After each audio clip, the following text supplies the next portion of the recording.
don't really wanna stay if I don't got on my wing habits, float the snow paddle. Got up you white, but it all about $1. And they don't holler unless you moving on power. Quickly, briefly, yesterday's upload was supposed to be E1.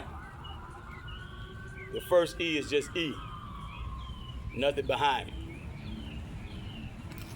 Second series, the number 1, knowledge, supreme mathematics, trying to put a little more extra knowledge on just the lettering and the numbers themselves. And a lot of times, as fate would have it, when I go back to type up things in there, because you can't really do anything until after you upload it, I realized that it actually does tie into something that I'm talking about without me really consciously trying to make something go along with the alphabet, the alphanumeric designation. That's just for filing. That's the primary purpose, but it was coincidence, right? So E1. And I had to say that because even though I proofread it, switched it up, corrected it, the audio visual is what it is. In the audio visual, I was speaking on wise dome. That's 2. Actually, I was supposed to be on knowledge. But there's another coincidental thing, being that E equality, when you go into the supreme alphabeto, they do break down knowledge, wisdom, understanding. 1, 2, 3. You add that up, you get 6. Equality. So it just so happened that wise dome is actually in the verbiage when you first start to break down E, equality. 6, equality. But they broke it down. Knowledge, 1. 2, wise dome. 3, understanding. You add 1 to 2 and 3, you get 6, equality. So I wasn't that far off, but I was off. Because I was saying, I might have made a mistake and said divine. That's D. But I was saying either divine, wise dome. I think that is what I was saying. Instead of, right. I think I was saying divine, wise dome. That's D too. It really was equality knowledge. You look under there and click more under the title. Active, MOORS, more active. You're looking like down in the description section or something like that. You got 2 sections. It's the title section. Click more, everything opens up. And there I have equality. It's peculiar, interesting to note that I kind of went into my relationship with a female who I definitely was sexually active with. We had like a bond, one of the best bonds I had with a female, from mind, body, soul, like type of point of view. More fulfilling, more well-rounded, more open, you know, more so than any other relationship. And that's what equality goes into. The 6 ounces of brain, the limitation. And I actually was kind of touching on that like a lot without consciously, purposely doing that. It just happened. It happened like that. Maybe the other aspects of my brain, you got psyche, ultramagnetic, infinity, and all, maybe on that level, maybe. But consciously, that was really not You know, I'm just going somewhere in that one publication, and it went there. Kind of highlight, get to the main idea. So now we on F1. Father, they break it down, fat her. Fatten something to give it more weight, more substance, right? Gravy, right? The man, when rightly got it, right, from here on up here, when rightly got it, get to the point where they can take it upon themselves to take the initiative to further their knowledge, wisdom, and understanding. Be erudite. E-R-U-D-I-T-E. Linear left brain is nature. It's not a slight, right? Because you can take the powers of the woman that the man does not have at all. So it's nowhere near a slight. But it is, we make a conscious decision to be responsible for the stations we find ourselves in life. I am a male. I have capabilities. I need to make myself useful. I have linear qualities here that the female has a less propensity towards. Not that she doesn't have it, it's going to be less. The same way I don't have mammary glands, I can't conceive, I don't have 2 eggs in the womb and the ovum, and I can't go through the gestation process 9 months. The child is not going to bond. This is our future. This is the future of human race. Those that are here and are right here. We are nurturing our future. When we start to be bent over backwards, our hair turn gray, our eyes get cataract and all this kind of stuff. Even we go through Dr. Sebi's whole book. His son and out there too with some more stuff. And everybody else, there's gonna come a time where somebody's gonna have to nurture us as if we were a child again. Once a man, twice a child. But there's a polarity in adulthood, gender-wise. Females have a propensity toward this, males have a propensity toward that. It's in no way means to limit the female to a position beneath, like you do the flea with the glass jaw. A flea can jump high to these trees out here. So we're not trying to do her like that. What we're doing is, number one,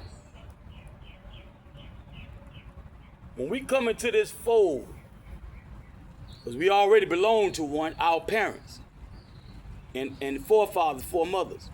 We belong to a fold where they're telling us, make yourself useful. But when we go, and a lot of times, you know, us men, when we're dealing with our women, you gotta remember your aunt. I have yet to see a man around me go at his aunt, bop, bop, bop, oh bitch, oh, bop. Never. I think he want to die, whoever that is, real quick. So you got to think about that. Even our sisters, like the only one that let us get away with it to a degree, to an extent. Female cousins, that's a little bit too distant for you to even try. Might get strung up that same night. So when we go into these matrimony, put her in the shoes of your mother. When you get that rise, because we having a clash of ideologies and mindsets, she cannot relate to you like that. That's why in courting, we have both clans involved, especially the elders, because they know what we're going through. And many times with this nuclear family age, latchkey kid, Jerry's kid, and foster, anybody better than not better everybody now from a foster home or something close to that, because of the breakdown in the fabric, the network of the communities that were, which are no longer communities, they're no longer neighborhoods.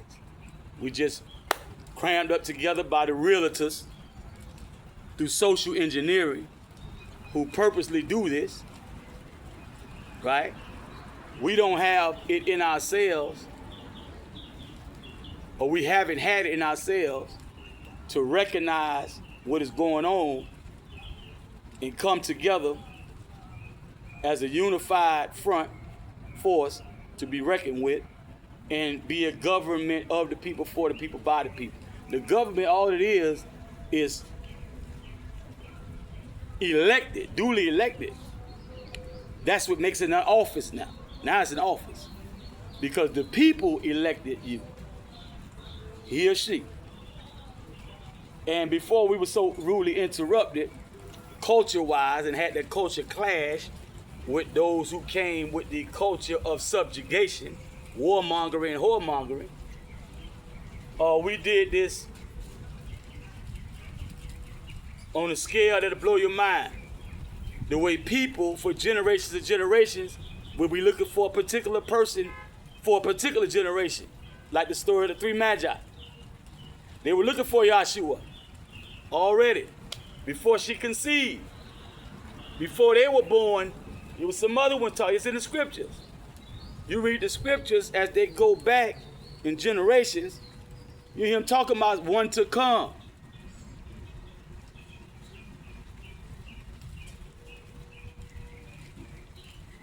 It's not funny what they did to us when they disrupted our scientists. You have so many sciences to get into.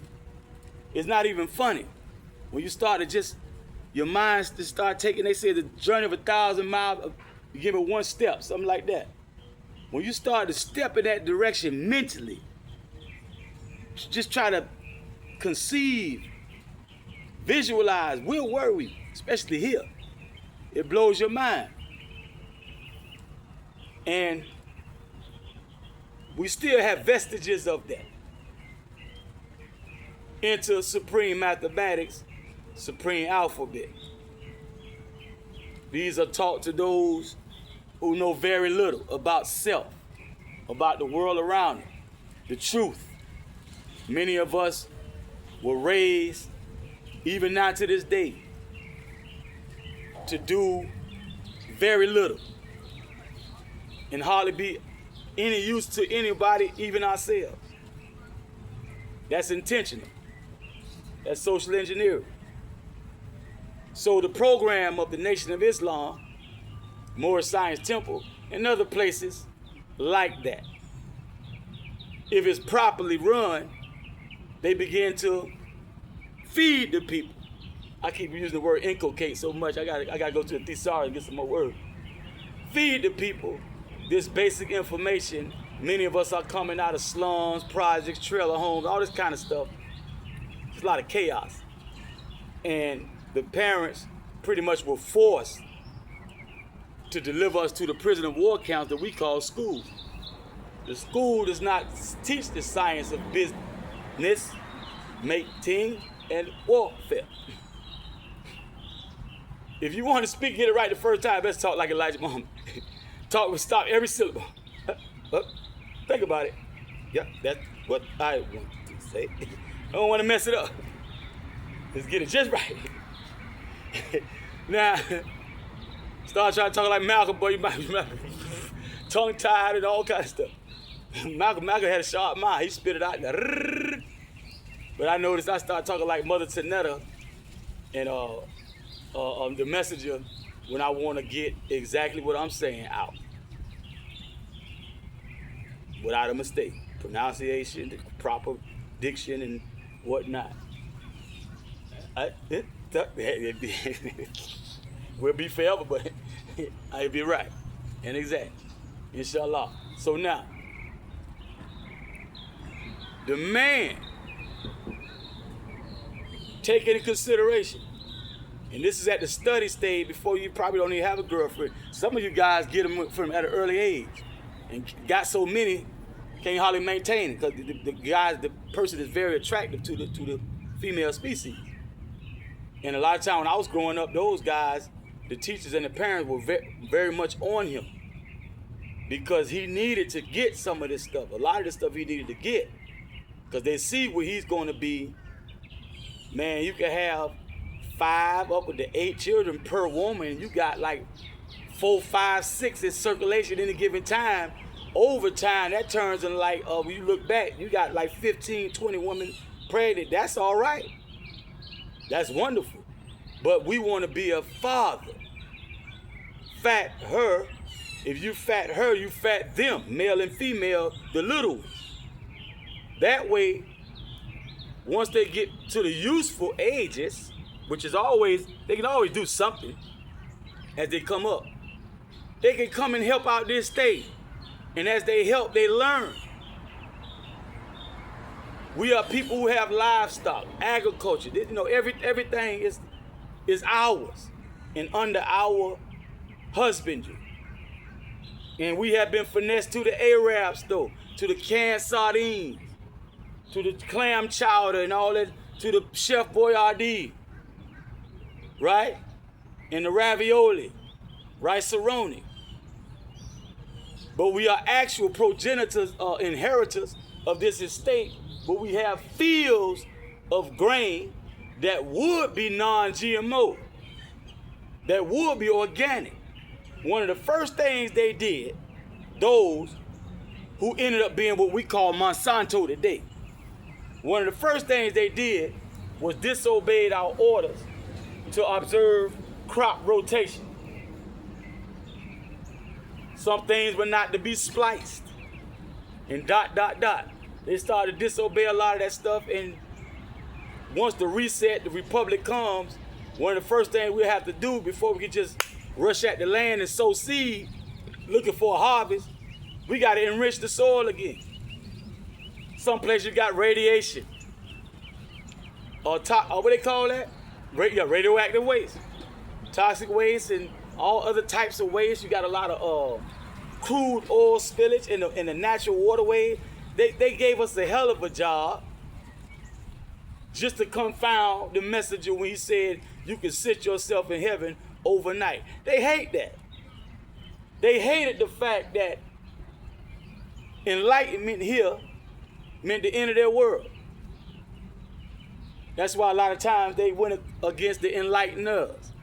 I have focused on the Black Panther Party a lot because of the relevance they hold to today's powers that were being antagonistic toward the de jure divine and national powers, who they definitely told to sit down or die around the time they assassinated Abraham Lincoln. Under Abraham Lincoln, and I keep forgetting to go look at that bill.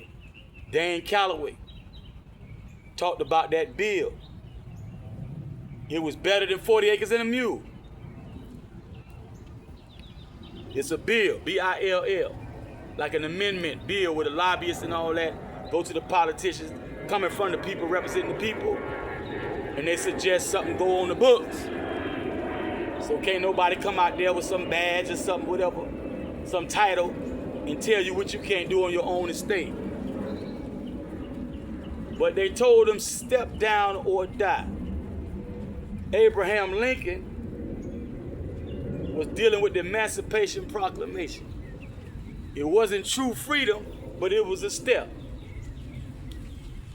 But it was too much freedom in that step, with the Freedmen's Bureau especially, because they had designs to perpetuate a slavocracy of sorts, like Minister Muhammad, Elijah Muhammad's son, I'm trying to say his name, Rasul. Muhammad like to say from the rostrum, the slavocracy, rulership of slaves. That is not how divine and national rulership actually goes. In all actuality, many times, and I'm saying it because the type of misrulership, misprision they have conducted, show you the contrast with that, compare and contrast. Many times, when you have the proper monarchies, presidencies, administrations, you have clans and tribes richer than the personal clan of the pharaoh or the king or whatever. Because it's not about what you lord over in your personal aspect. It's about being able to lord over the collective in a just fashion. And having these inclinations that make you like a wizard. The way they talked about Joseph in the Bible. The king himself. This is an example. He was slacking here and here. Joseph's third eye was wide open. So that was his wealth. His intellect in that day's time, a problem that affected like the whole world.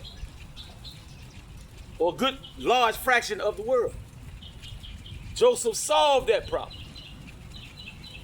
And not only saved the Aziz's, Pharaoh Aziz, land which is supposed to be Hikupt out Egypt, he saved the world.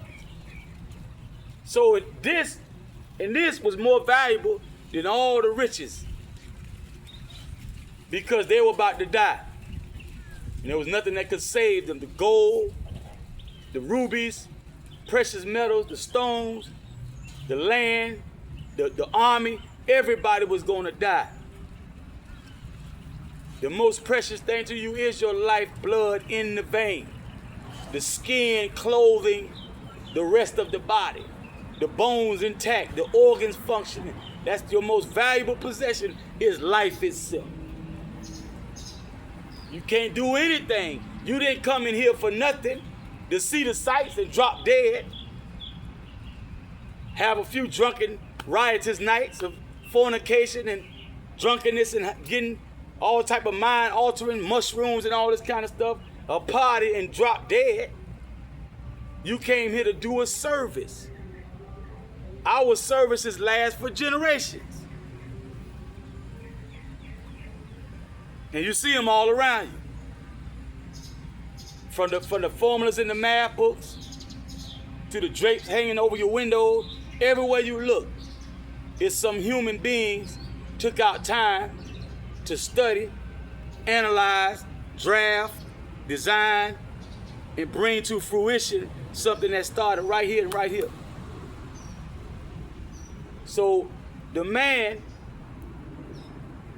not only the knowledge, telling her certain things, but also you embody that same information, you being a certain way, and sharing in the spoils of that toil, that effort, right, with her and her children. Now, the cabals and dark priesthoods of the day always single out those males who not only do that, they take that and they share. Go outside that nuclear family. Now they're looking toward what was clan and tribe, but we say community and neighborhood these days. And they have actively warred against these type of people, male and female. Joanne Chesimard, Asada Shakur, Afeni Shakur, Mtula Shakur. These are some more Panthers. And the reason why I choose the Panthers is because I can go deeper back than that and further back because they're closer to our time. You're dealing with the same statutory laws if they were on the book at that time. Some of them came off the books. You're dealing with a presidency, the same U.S. corporation that's not really a presidency but a corporation. You're dealing with that, right? And these are the people that play so many games. Pass the buck, smoke and mirrors, gaslight, all types of game, moving the finish line, they call it. Because a lot of times we'll finish first. The melanated ones with the germ. That translates to a lot up here. Not just physical, but even up here and here.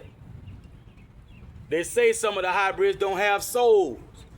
So to have a soul enables you to do more. We are the gods, good God good. Everything that anybody, no matter who they were, received of value to this species came from somebody that looked with the so-called swarthy and all these olive tone they use to describe, indigo to describe. And why that's so relevant is not so much as the ones that look like that, it's the ones that don't look like that. In those positions of power that have that secret treaty with Verona and are part of that cabal that means to subjugate the entire world, no matter what skin complexion you have. They can't even trust each other. The dark priesthood.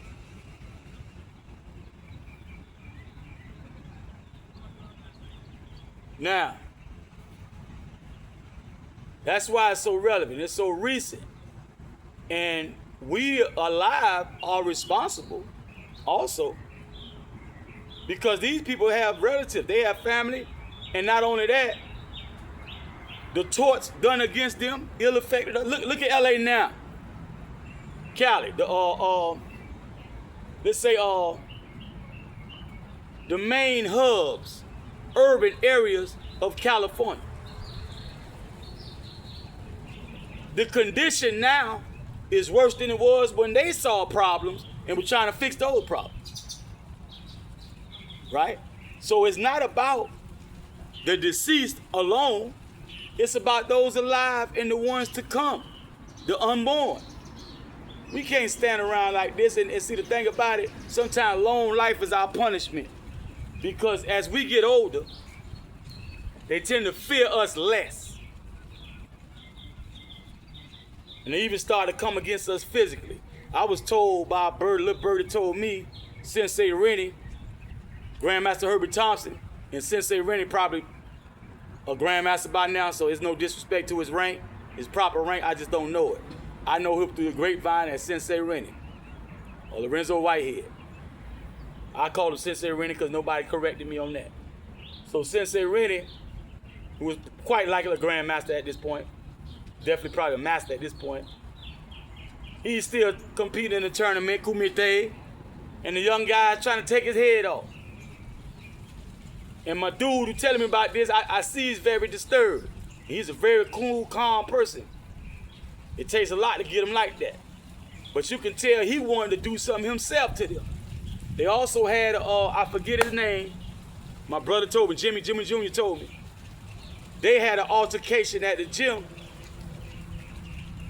If you go south of Masjid Al-Ansar on 4th State Road 7, 441, not that many blocks south of 53rd Street Northwest in 441, it's a black and gold and silver like motif on the paint, a boxing gym. I think that's the exact gym they had that tournament recently, exhibition, and it got to the point the parents was fighting. Somebody pull out a gun.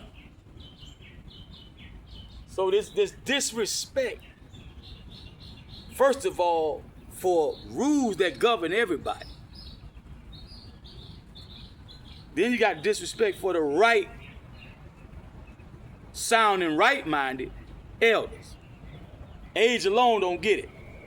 We got to be able to go to the books, to the bylaws and all that and check it. You say, yeah, you're right. Round table.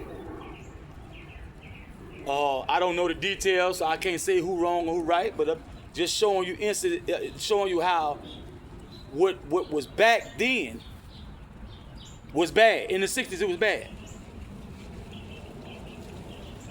But the people, in all actuality, were very urbane compared to a lot of people right now.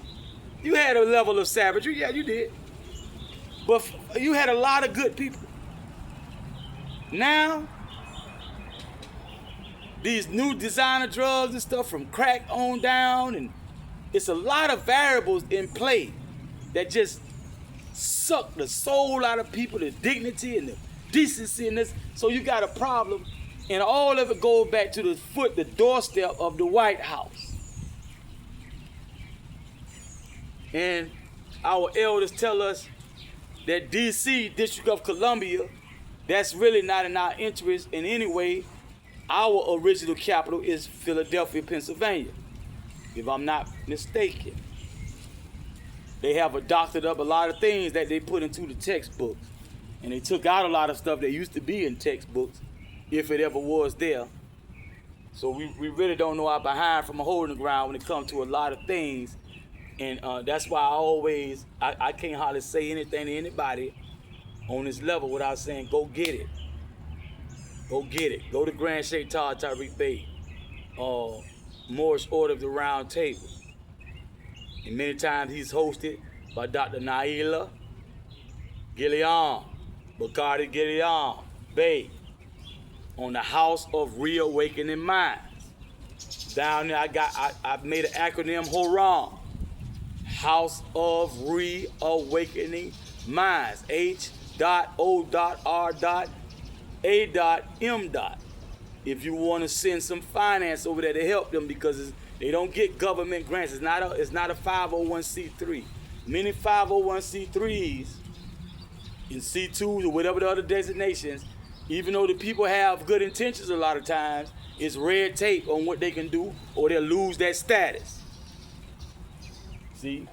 So a lot of things out there are really not working in our favor, because those who enable them to do that without much interference, like MOVE, that was Philadelphia, MOVE, MOVE, they bombed them out. The Black Panther story, the one little story I was telling you guys about, that's nowhere near finished. There's so much stuff that they did to the Black Panther Party just there that was close around the UCLA campus. When they had the Black Student Union thing I was talking about, the Ron Karinga and US, or US, or whatever you call Organization US. Capital U, capital S, right? Ron Karinga, and it's funny that we get into more science, and U.S. is the enemy. That's the foreign colonial European military occupation. And this is what the Black Panthers of that day and time believed the CIA was working through. They say FBI, I say CIA. Right? Two heads of the same coin. Foreign, domestic, and sometimes they'll flip it, right? So now, Organization US, us. Who is us? The Buffalo Soldiers. The ones who would go over there to the coastal areas when the pirates first got here. In the history books, they said explorers. You look at the Roman bulla of the 1490s and 1500s, Roman Curia, Dum Diversa, is a Cratera Divina policy. Inter Cratera Divina policy, trying to make sure I said that right. Been a while since I sat down on that. I did that in Mashal and Ansar. When I used to have a little music playing and all that. My City's Under Siege. Jay Prince, Rap-A-Lot Records, Ghetto Boys. I truly believe my city's under siege. Today's special, I put a little used bit of that. YZ used that same break beat. And it originated from another song I played, Vicki Anderson, I think. So, oh, you better think, yeah, we gonna use what we got to get what we want. So, sisters, I played those three. Around that time, I had just come across information where, because sometimes Grand Sheikh will touch, but sometimes he'll go into it. So when I'm taking dictation, and I found out years down the line that was not him responsible for the publication of those audio visuals to YouTube. Somebody else edited to a certain point and put that out there. Right? So it's best to go to the well and get it before it runs dry. That man is alive in the flesh. All praise due to Allah. And he can answer a lot of questions. He can give you a lot. He can tell you, take pen and pad. If he allows you audio visual record, do that. But you're gonna be this something you're gonna take. You seek knowledge from the cradle to the grave. Once they lay you to rest on your back, right? 10 toes down, head up, however they lay you to rest, you will still have stuff you had on your desk that you intend to go look at this, go here, go travel the world, this part of the world, look at this. It's so much to get, so little time. It's impossible to get it. Because what we're trying to do is have all the sense. No, for real. Because these days you need that. Because they won't allow us to freely work together, co-op, synergize, only when it's corporate interests only. And they rabid dog, they mad dog, them, the agents, the gangs of New York, which is not just NYPD, any PD, anywhere at this point. Slowly but surely, supposedly, they're trying to reset and republic and go shift a lot like Pope Francis was telling us about General Ham and the Grand Army of the Republic. So they say. Toriano Obasanjo L, the Jaguar, say, I don't know about that. I see wasps flying around. I don't want to end up in my head. We might be something already there. Looking for some sap. That was a wasp right there. That ain't no bee. Yellow jacket. GT, motherfucker, DBL for life. Check Wood home, shouted. That was the yellow jacket there. So now, the father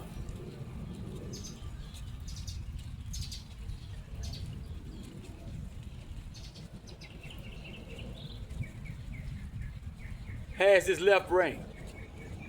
The sons, the grandfather, the uncles, the male cousins.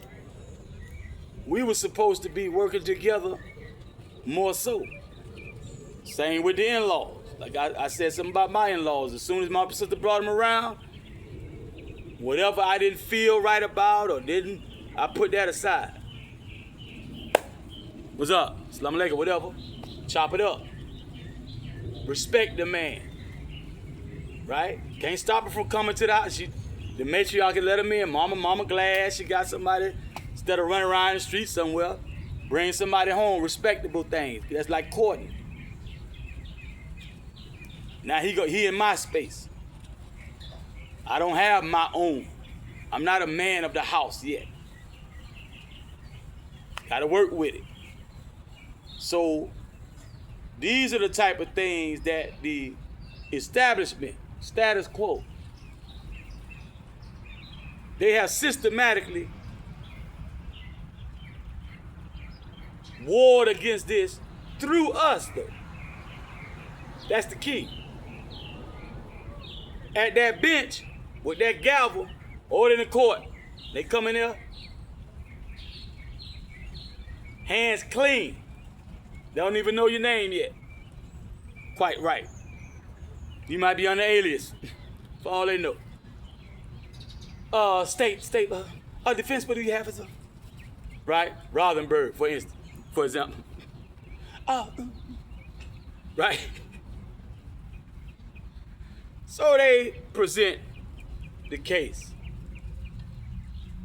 Sometimes we get adjudication. We skip right past the first three issues of law, the first three main issues of law. Identity, status, that determines jurisdiction. What is your identity? My honor. Because I'm already here under threat, duress, and coercion. Wise dome knowledge known, I'm not going to get shot down in front of my family or wherever I was at, my co-workers, that time when they arrested me.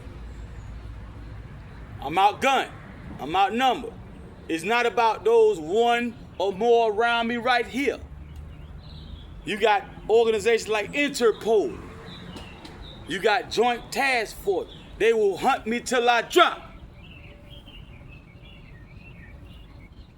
Whatever feasible, they gonna do it. Dogs, helicopters, you name it. Apple AirTag in my back pocket while we fighting. In case I run off.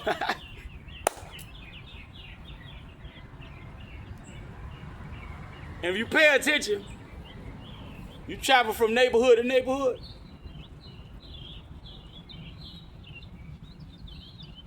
There's always something unique from the animal life and the plant life. They catch up with you, they find them cuckabugs and little stuff. Like I don't want to tell I was going to pick up a flower and show it to you, but I had to kill it to do that. Stuff be in your boots. Something like they be jammed up in your boot. Right? In the tread of the boot. You might can see that.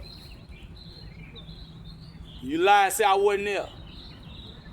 And then you leave behind signs that you was here. You take with you signs that you were there. And for blocks and blocks, for miles in each direction, you might have something here that you don't find nowhere in the whole goddamn county. So we are under threat, duress, and coercion. This cabal, the fraud is on both sides. So many of our parents and grandparents, aunts, uncles, all type of people that are very close to us, they will play to that side before they play to the side of the people, the grassroots. And that's any country you go into. That's the problems. That's why they making a big deal out of Burkina Faso. I keep forgetting that man's name. I think that's the area. The place is called that, the country. The man that took over, like kind of dictatorship, but for the right reasons. Barbecue in Haiti, right? What's that, Hispaniola? Before they broke it up into Dominican Republic and Haiti, Haiti, it might be Hispaniola. Barbecue, he gets a lot of publicity. Even though he's not the only leader of those gangs who are taking control over areas, right? Which I say they should have got together. All them leaders need to get together and get them boys under control about that raping and all that stuff, and sit there and just, if you can do that, you can go out there to that farmland and with that livestock and the orchards and all that and work that in shifts. Some guard, some work, like that kind of thing. And take that job back from all them corporations that are rooted in something worse than we've seen really on the whole globe. With the exception of a few places like maybe where Leopold was and stuff like that, because Haiti actually won their independence a long ass time ago. So all the things that they've been going through is just punishment for doing the right thing. That's one of the most wickedest things on the face of this earth, is the treatment of the Haitian people. As long as the divine allow this League of Nations, the United Nations, to have that long run, you still see the thing about taking over.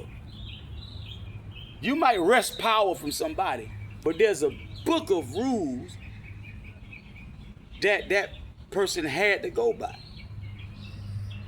That group of people that you forced out, they had a book of rules written in stone. A lot of that stuff written in stone. And even when you start to impose changes in the laws and rules, that's done on a de jure level, not de facto. But de jure, de facto, the punishment for misprision is the same.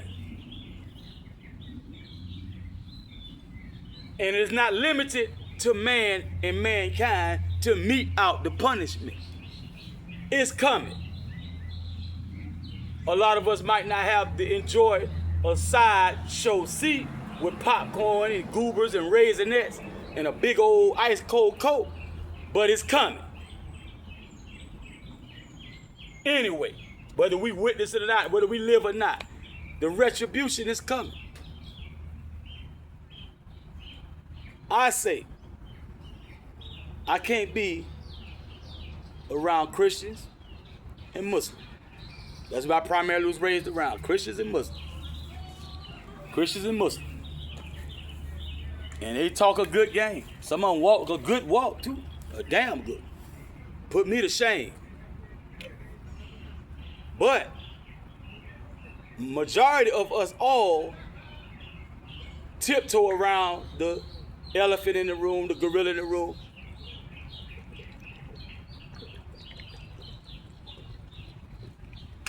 I never did. I was wise enough not to clash ideological clashes with grandmama, whoever it was.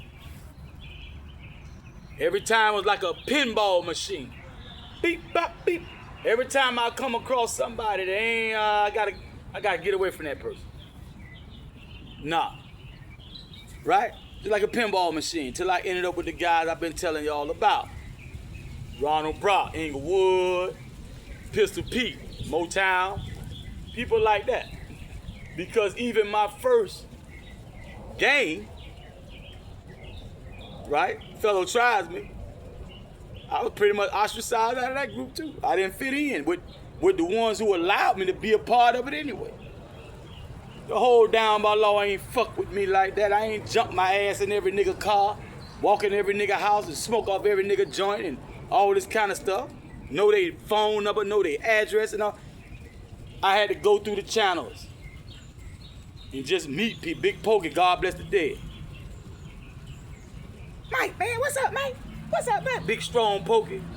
I would tell Ashley Dash and Moran, but I used to like that story. We used to have tilts. Steering wheel tilt. Automatic. We used to have manual. You had to have power. That's why I used to see a lot of male chauffeurs back in the day. You had to manually turn that steering wheel. It came out with automatic. Then some of them had tilt. That's at the steering column. When we splat the car, you had to break the steering wheel column. Many people had to have tools and shit. Screwdrivers and hammers and Johnson ball kind of shit.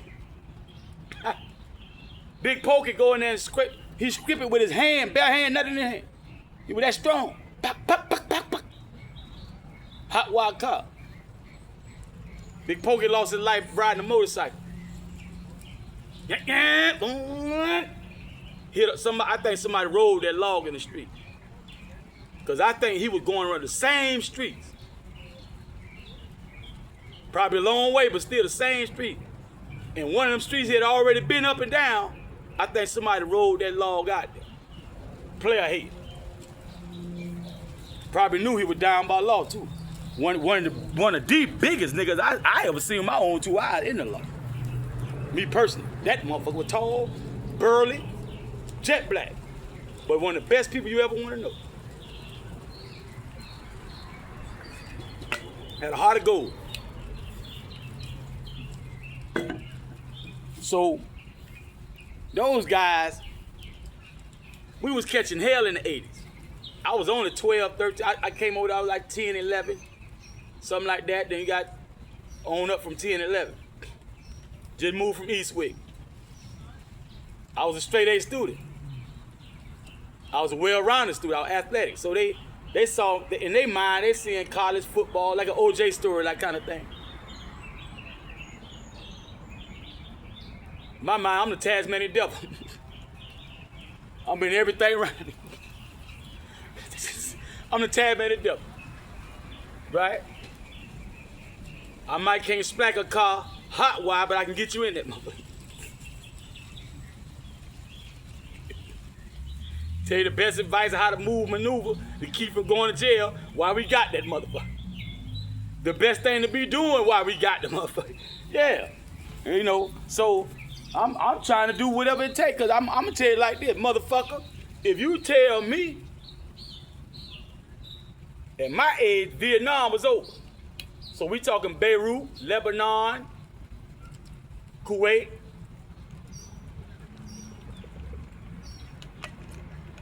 Sometimes you might hear him talk about Syria. And you could hardly watch television. We had all them shows that come on all day long. TV was so good, you keep that bitch on. Sometimes when they say beep, that bitch still be on, everybody be asleep. Don't even turn it off. Fuck it, there's so much good shit on that motherfucker. So, before you know it, you got evening news, daytime, news break, news brief. You got the morning news. And always talking about some developments in some country, some foreign country. And I'm around a lot of military personnel. It's just a whole lot of dropping. You can tell it's like a prod for sheep. what they saying, how they acting. Everything was conditioning you to go jump your ass in the motherfucking military. Them old fuck ass niggas and hoes, goddamn it. Instead of doing, cause my granddaddy, before my daddy left, if I'm not mistaken, or he might have went and came back, I forget. But my mama knew. She ain't say it till I was old as dust. But she said, no, your daddy brought you that purple. She knew the color. No, I forgot the kind. It was an old big body. Hard body. Might have been a photo, I don't know. I forgot. But it was purple. Right? He was like just out of high school. My granddaddy didn't want him to go to the military. Not that at that age. My father was too young. But he was gung-ho himself. My grandfather wasn't quite like that. He gave him a choice. You know, you do what you want to do. Go to school, right? Work on the farm, do what you want to do. But daddy's slick. He think he motherfucking slick. Fuck ass nigga. Pistachio nut head ass nigga. He gonna starve us out. He had one of the rawest houses. Uncle Joseph gave him the house. While he told me that. He had one of the rawest houses for about a quarter mile at least in Shadowlawn. What they call Little Haiti now. Right? Especially not to be we didn't have a split level. We had an attic. But it was very spacious. My brothers loved that house. They used to be bachelors in there until my stepmother moved in there, but they got up in age. They were pretty much up. They were young men, basically. Like for real. What? Shoot, man. I'm shit. Cause I remember she used to be in the other house when I got hit by a car. She wasn't in there heavy quite yet. She was just starting to kind of put her toe in there, being over there, and then she shifted from over the other spot to 5'3". So them guys had to be like, shit, my brother about 19. So you talking about high school prom and all that time in high school, when you 14, 15, they were bachelors. In a big old pad. So, and my father traveled a lot. He was all there. But what he did, you know that we know that.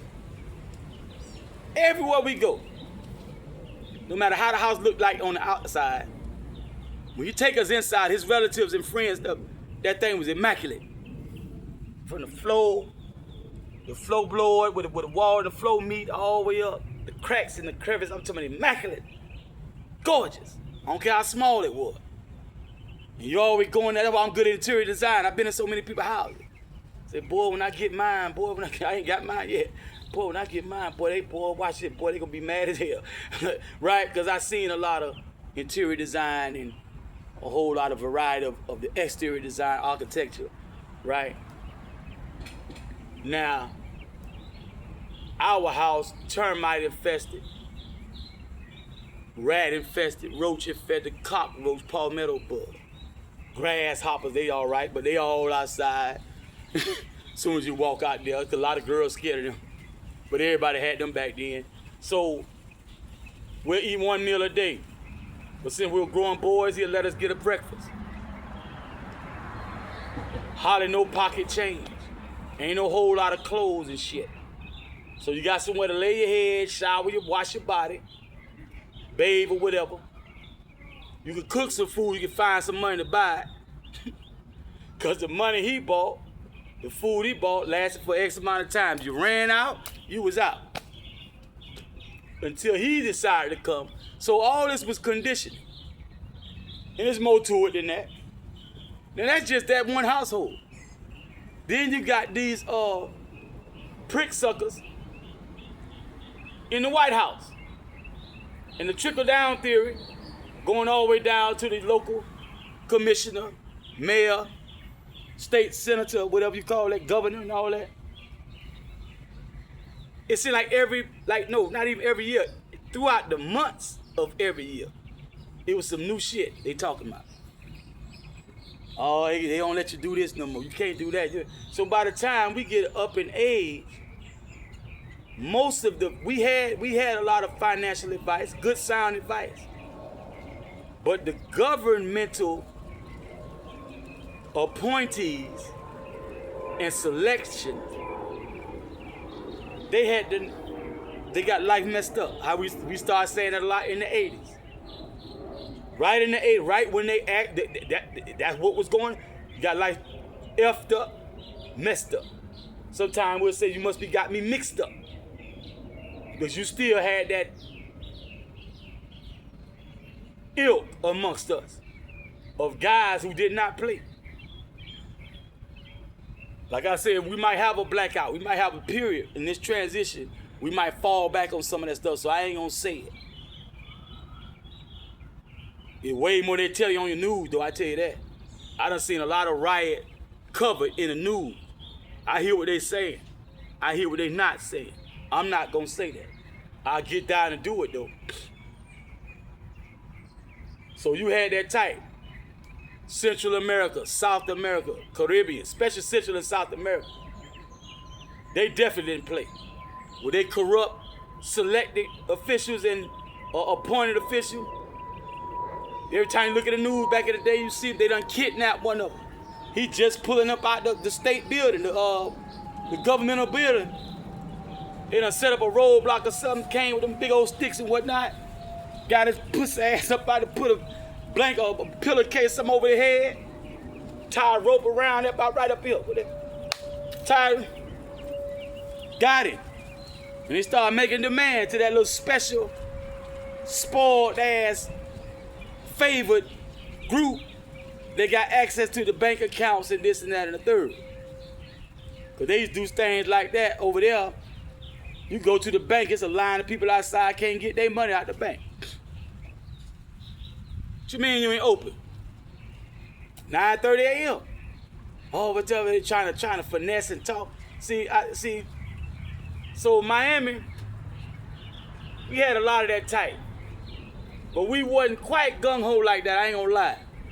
I was wishing. But they had their ways. Because these crackers was nasty when you unify. That's why I go to the Black Panther part. I'm not finished with that story. It's more in store. What they did to the average Panther, they had a lot of members. It was locking them up left and right. Right? Around that same story time with Claude Hubert, the trigger man. And they claim, all this is claims to me, I don't know. Claude Hubert, the trigger man.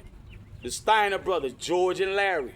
The young one, Donald Hawkins, were all implicated in the executions, assassinations, believed to be assassinations by the Black Panther Party on behalf of FBI, at the behest of FBI, under Ron Karenga's watch of organization US, one of the many organizations that's a part of the Black Student Union.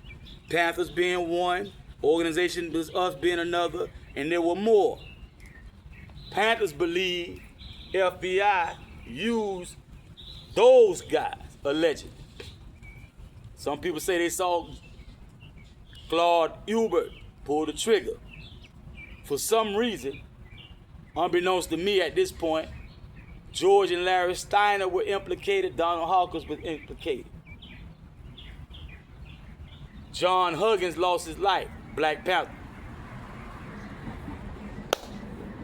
Bunchy Carter, our apprentice, Bunchy Carter, lost his life, Black Panther. And it looks like from my study on that little Wikipedia thing, that they pushed buttons. I think they said something foul to Elaine Brown, a Black Panther, female. Black queen, black goddess, female. Knowing they not gonna have it. See, now we talking old school. When you get in Black Panther, Nation of Islam, you might well go back before the 1490s, over here. Right, before Mataoka and all that.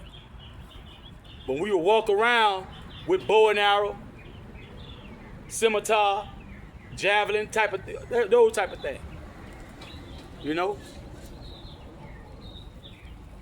Whatever. And that's one thing we're not gonna allow. Kidnapping children, molesting women, rape, even harassment, even calling out all kind of things and something disrespectful, this type of energy. in assault, in Florida state statute, I think it's assault, where they say with the parent ability to do so. So if you make threats or behave in a threatening manner, and it's apparently you can do that because you right there, okay. That's the one that's come across your neck. Stop that. Snatch your ass outside somewhere and rough you up. See you in your right mind. Might say a little something to you. Right? Because we don't want to have to go through Kid Saul. Hey Saul, the war indemnity, the blood tax. Your family might ask for my head. I got to slow it down. But I can put hands on you to stop something worse from happening. Until the cabal took over the courtroom, the bench, the bar. Or instituted the bar. More than took over, instituted the bench and the bar, because we had consular court and whatnot. So they pretty much effectively shut down consular court, which is in some respects back. Chief Rod to touch on that. We had one that left us. He had a large following. His name started with a T. It was a long, like indigenous name, quote unquote indigenous name. They say he passed away. He was on Facebook. He had a lot of followers and saying a lot of stuff, but he was doing his thing as far as divine and national to the best of his ability, so it appeared to be on the surface.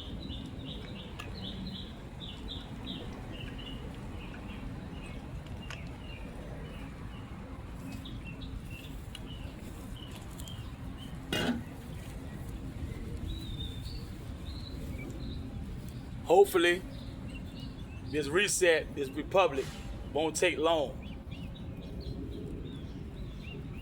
We can actually get out here and co-op with each other, you know, and do the things that are very easy to do when you remove all the red tape. Child rearing is not difficult. God, the divine made it fun. The sex is fun. The dealing with that child is fun. All that stuff is fun. Only hard work is the actual carrying it for the woman and the birth. That's the hardest part. Everything else, but they made it hard. See, they made it so difficult. How they say they'll save the disease and save the cure. The social disease of bad parenting. That was put on us. That's not a personal choice. Even though they'll wait till you make some bad personal choices and point at that, highlight that. Like the parable say, the speck in your brother's eye, but you have a beam in your own. So they'll wait till you pick up a reefer joint. You pick up a coke habit. Have an alcoholic beverage here and there. We supposed to be brewing our own alcohol. Growing our own reefer, cocaine, poppy, and everything else. And utilizing it for many different purposes. Not just mind altering to ease our attentions and all. And a lot of us would want less of it if we didn't have the pressure of the misprision and the wrongful governance. That's where that pressure and that stress coming from. See? Worrying about them taking your children from you. What I'm gonna do? They gonna take my child from me. They gonna lock me up if I don't come up with this money. Last hired, first fired. How many niggas right now and bitches can say you can go to the bank and get a $20,000 loan? A grant to go get a 2020 good, decent vehicle from some of the top of the line automobile companies. How many of you can say that? That's autochthonous here. Who great grandparent right here in Detroit, New York, somewhere like that. Mississippi, somewhere like that. 5, 6, 7, 8, even Dane Calloway go take you to grave sites. I don't want to lie. I start to say something. I don't want to get a wrong date. But they exist. grave sites will go back to certain centuries ago. Now you got many of us who say, of our scholars say, a lot of us cremated.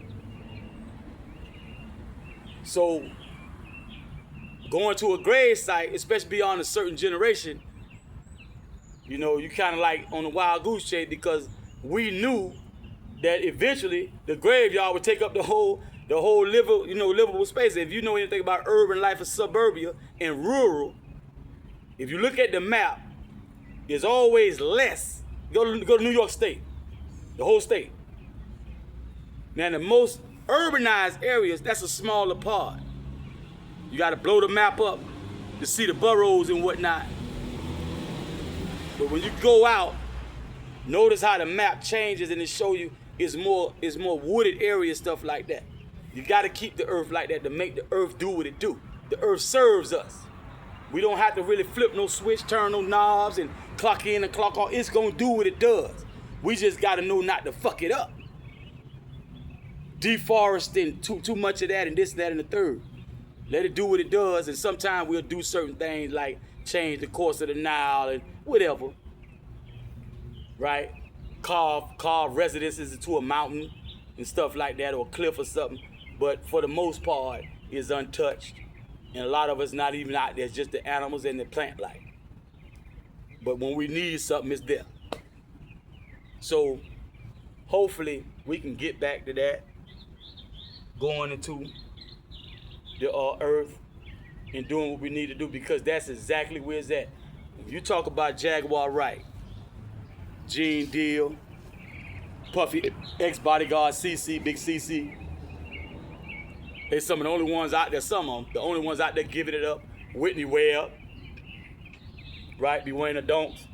Whitney Webb, right? With the white chocolate. Now, that's where the blame goes, especially Whitney Webb, because Jaguar Wright and all them, they just getting down to the nitty gritty to show you in 5D. This is what it looks like. You know such and such? Yeah. Let me tell you how and what they had to go through to get to that bomb. So now we're seeing the industry, in this instance, is Hollywood and the entertainment industry. But when you look at the poor people of so-called America, United States, that's one of the best jobs monetarily. When we just look at the numbers, sports, entertainment. You know, all of us covered the money. But they're showing us why we don't cover the job. Because it's way beyond talent. It's way beyond running a football, if they do that. And I don't hear him talking too much about that, but then every now and then you hear him say certain things. Oh man, it might be over there too. I don't know for sure. But you know, they talk about King LeBron. They claim King LeBron had to go through certain rituals to get to the status, the level where he's at. Because he's bigger than the sport. He has endorsements, and all kind of stuff. Lot of streams of income now. So that's where it lies. We get the blame, we go to jail, we get the fines, and all this kind of stuff. We get the bad record. We got to go to a new job site, another corporation, and try to get them to believe in us and give us a chance. And we got all these marks in our record. We got a jacked up credit score, hardly nothing in the bank account, no account. What the older people say, no account. So they just dogging us out. And the crazy part about it is the finance is a pseudo system sitting on top of our system. Our system starts with the earth itself. That's the system of finance. We don't go outside of this earth to Mars and places like that. It might fall as a meteorite, like they say iron came from outer space. But it's here now. So everything that's of value, intrinsic value, is just laying there waiting on somebody to pick it up and use it. But you got threat, duress, and coercion. Drop it. No trespassing. On your own land. When in documentation, they saying claim you lost at sea. He see you right there on your own land. He going by the documentation. He knows there's quite likely a capitis diminutus maximus attached to you. That's why the first thing they ask for is ID. Because if you got that capitis diminutus maximus documentation that attaches to you. You can't get a state driver's license or state ID or TWIC card or stuff like that unless you show a what? A birthing docket. That's a construct. Void ab initio, but they acting on that. Social security card. Anytime you say, everybody know who went to a job interview, application, birth certificate, social security, high school diploma, GED, that type of shit.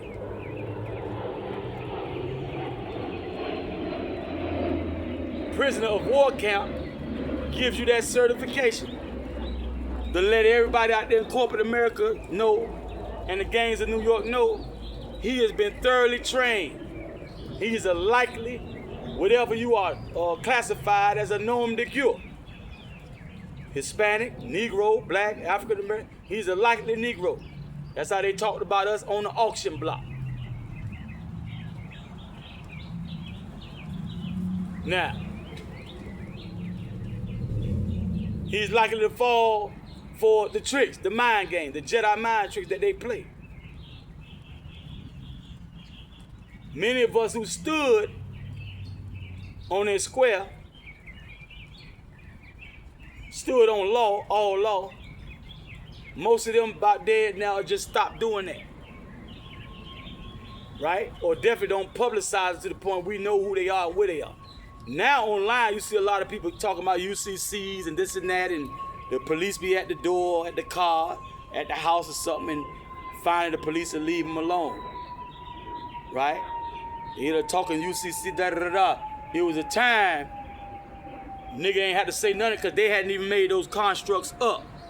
It was a time it wasn't no such thing, no social security card. It wasn't no birth certificate issued by those U.S. and whatnot. We kept track of birth our own way. Right? So there was no need for that. But you had needs. Bowls, toes. Beat the dog shit out of them. Most was in possession of the land anyway. It hadn't even been taken out of possession of the family, clan, tribe. See? So they really, our parents and all of them, they really wanted to bring a cessation, a ceasefire, long enough for the reset to take place, but they abused that greatly. So throughout the generation during this little ceasefire, first of all, the main thing, we need to stop fighting each other. That's number one. Siblings, cousins, relatives, neighbors, might be relatives, you just don't know, maybe not, but still. You go farther enough up the line, you'll find some commonality up there, right?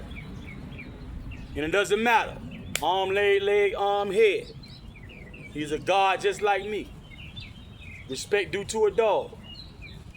So what we don't want them to do is continue to finesse us into at each other.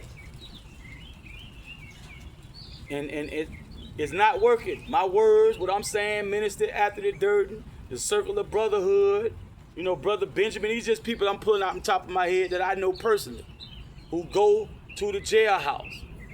They go to the juvenile hall. They got to go talk to the adults too in the prisons. We ain't growed out, and I say we ain't growed out of it yet.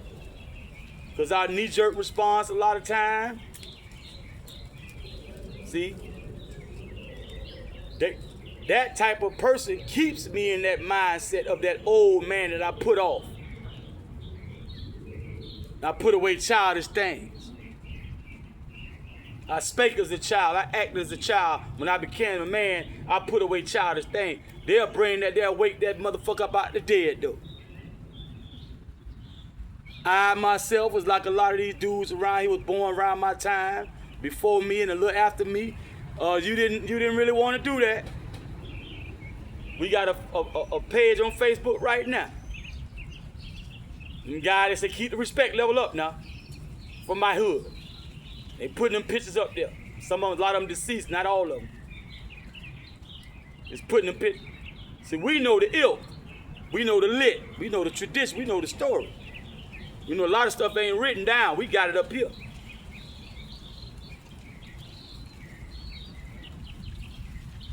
But don't let them play you out. Sometimes they put you between the rock and the hard place. Talk about Charles Cook. We trying to give his time back. He needs not be a felon at this point. He needs to get his license to practice armed security, armed bodyguard, all that stuff he was doing. Go to the shooting range, right? I don't think he need that, but you know they say practice make perfect. Use it or lose it. But they did him wrong. And it was a fugazi, homicide in Lauderdale. I think it was Lauderdale area. You know, they got rock court out here in Broward. But at Broward County Court, I forgot the name of the official name of it. Broward, they got rock court. That's one of the worst ones. And you know, dude out of Miami, man, out of Scotts, Dog Pound. That's neither here nor there, but at the same time it is. A good example, got life messed up. Must be got it mixed up with somebody out here to play with. You don't play with people's lives. You playing with the man's life, not only him, not the possibility the man say he threatened out his own mouth. I do you, walk past you, go in the house and get your wife and children. He knows that because they neighbor, good neighbor, play dominoes, all night type of thing. They know each other well. He done got full of that oil or whatever he might be popping, pill or smoke, whatever. And he feeling himself in a whole nother level, a whole nother way. Probably listen to that drill music, that mumble rap, that turnt rap. And since it's young people saying this stuff, that's on the mic saying this stuff, young people kind of get pumped up because they say a lot of stuff kind of like dissing the old people who went out, who kind of like walked away from the game for good reason, giving you good advice. You with that sassy back talk, they go another Julio Fulio, a Wham spin the block, or Extentacion. Not saying any of these people were personally responsible for their demise. But look at the young niggas. Sometimes you might be just a victim, and only that, a really good person. But now we talking about the ones who did it. Okay? Somewhere, everybody can't be right. Somebody's screwing up. Both sides or one of the sides. So we tried, but you know, a lot of that got to do with drugs. It's been my personal experience. When I'm in jail with the murderers, domestic violence, it'll get real violent, real to the point where he had to get a lot of time because he really whooped up behind and he was doing it on the regular, all that good kind of stuff with the DMV and the pow pow pew pew. But somebody had to leave this earth plane transition. I get sick of it. That's why I don't even go to the jail and talk to them nigga. Nigga, you know better. I know what, I've been drunk. I done smoked reefer, I done bumped coke, smoked boot.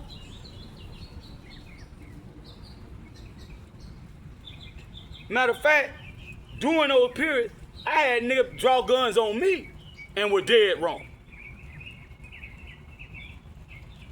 They still alive right now. By the grace of God, it ain't me. Because I'm particular how I do mine. I'm not going to jail for nobody else's foolishness. You're not going to sit there and see my potential, see my greatness, see my glory, and do something as simple as licking your finger and touching the blade of grass, and now I'm in jail for 80 years. Or I'm in the ground for being right. Like Salahuddin said, you can be right, you can be dead right. I'm right. So oh, fuck, nigga, huh? Knowing good and damn well that puss-ass nigga don't want to see me, my brothers, my cousin, my daddy, his brother. Fuck, nigga, I know.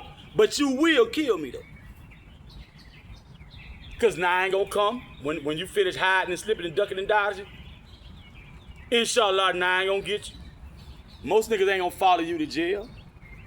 Push past 9 and boom, boom, some of them will, but most they'll chill. You can go to prison and they'll know you killed their cousin. He ain't gonna stab you up. He trying to do his time and go home. Fuck nigga take advantage of shit like that. Me personally, I know. Give me the opportunity.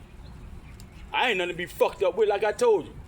One of the first things I got in 93 was like an AR, something big. I don't even remember what it was exactly.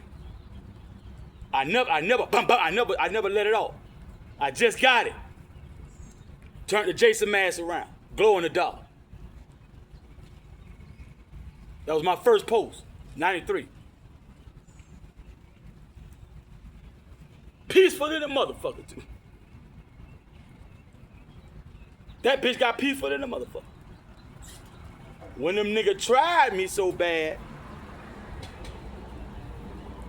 it got slow around me, got dead.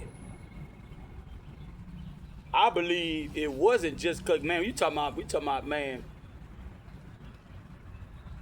maybe. Cause people so spunked out over the holiday, Thanksgiving, Christmas, New Year. I came behind that, but it was jumping when I got here.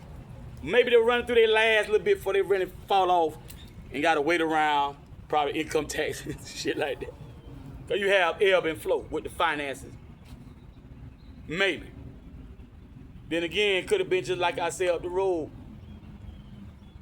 You know, they learn, they find out. Cause we talking about I never went far. The apple don't fall far from the tree, not here.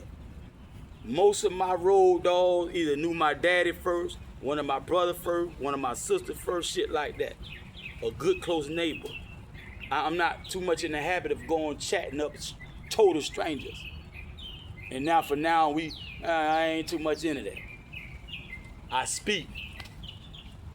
You know, somebody strike up a good conversation, I'm in there, yo, woo woo.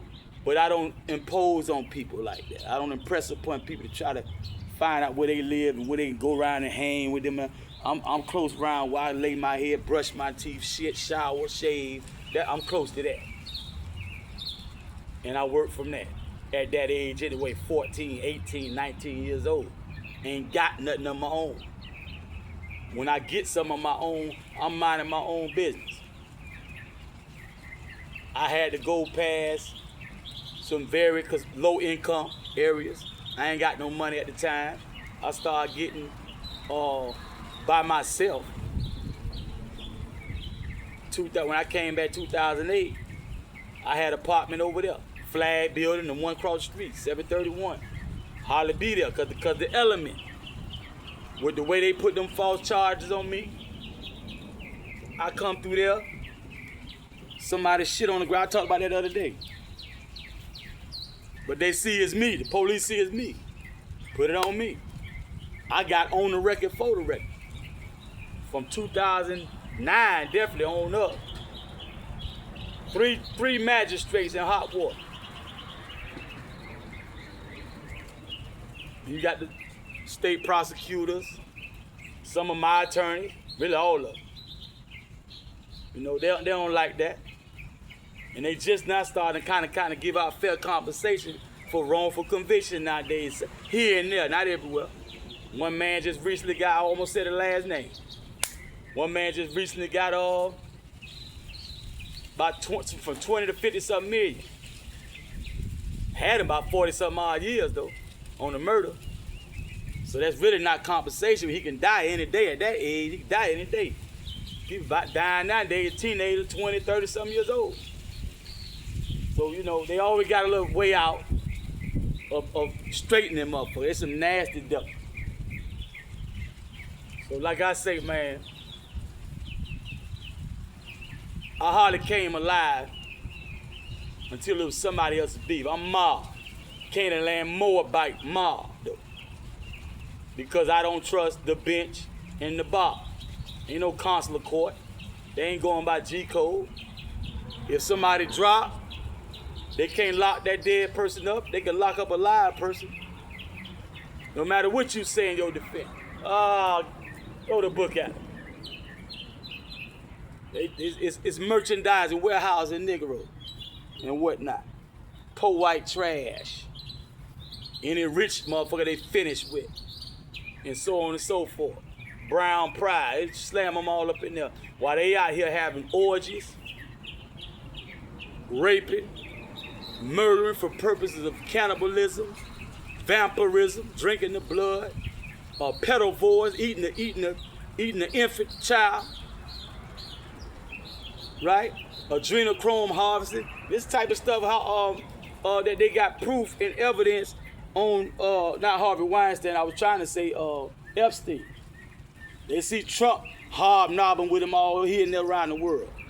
They got video of a whole crowd of girls, none of them no taller than this. You can see in their face, them not midgets. Those are children, not dwarfs, those are children. And it's late night, and they partying hard. Children be in bed at that time.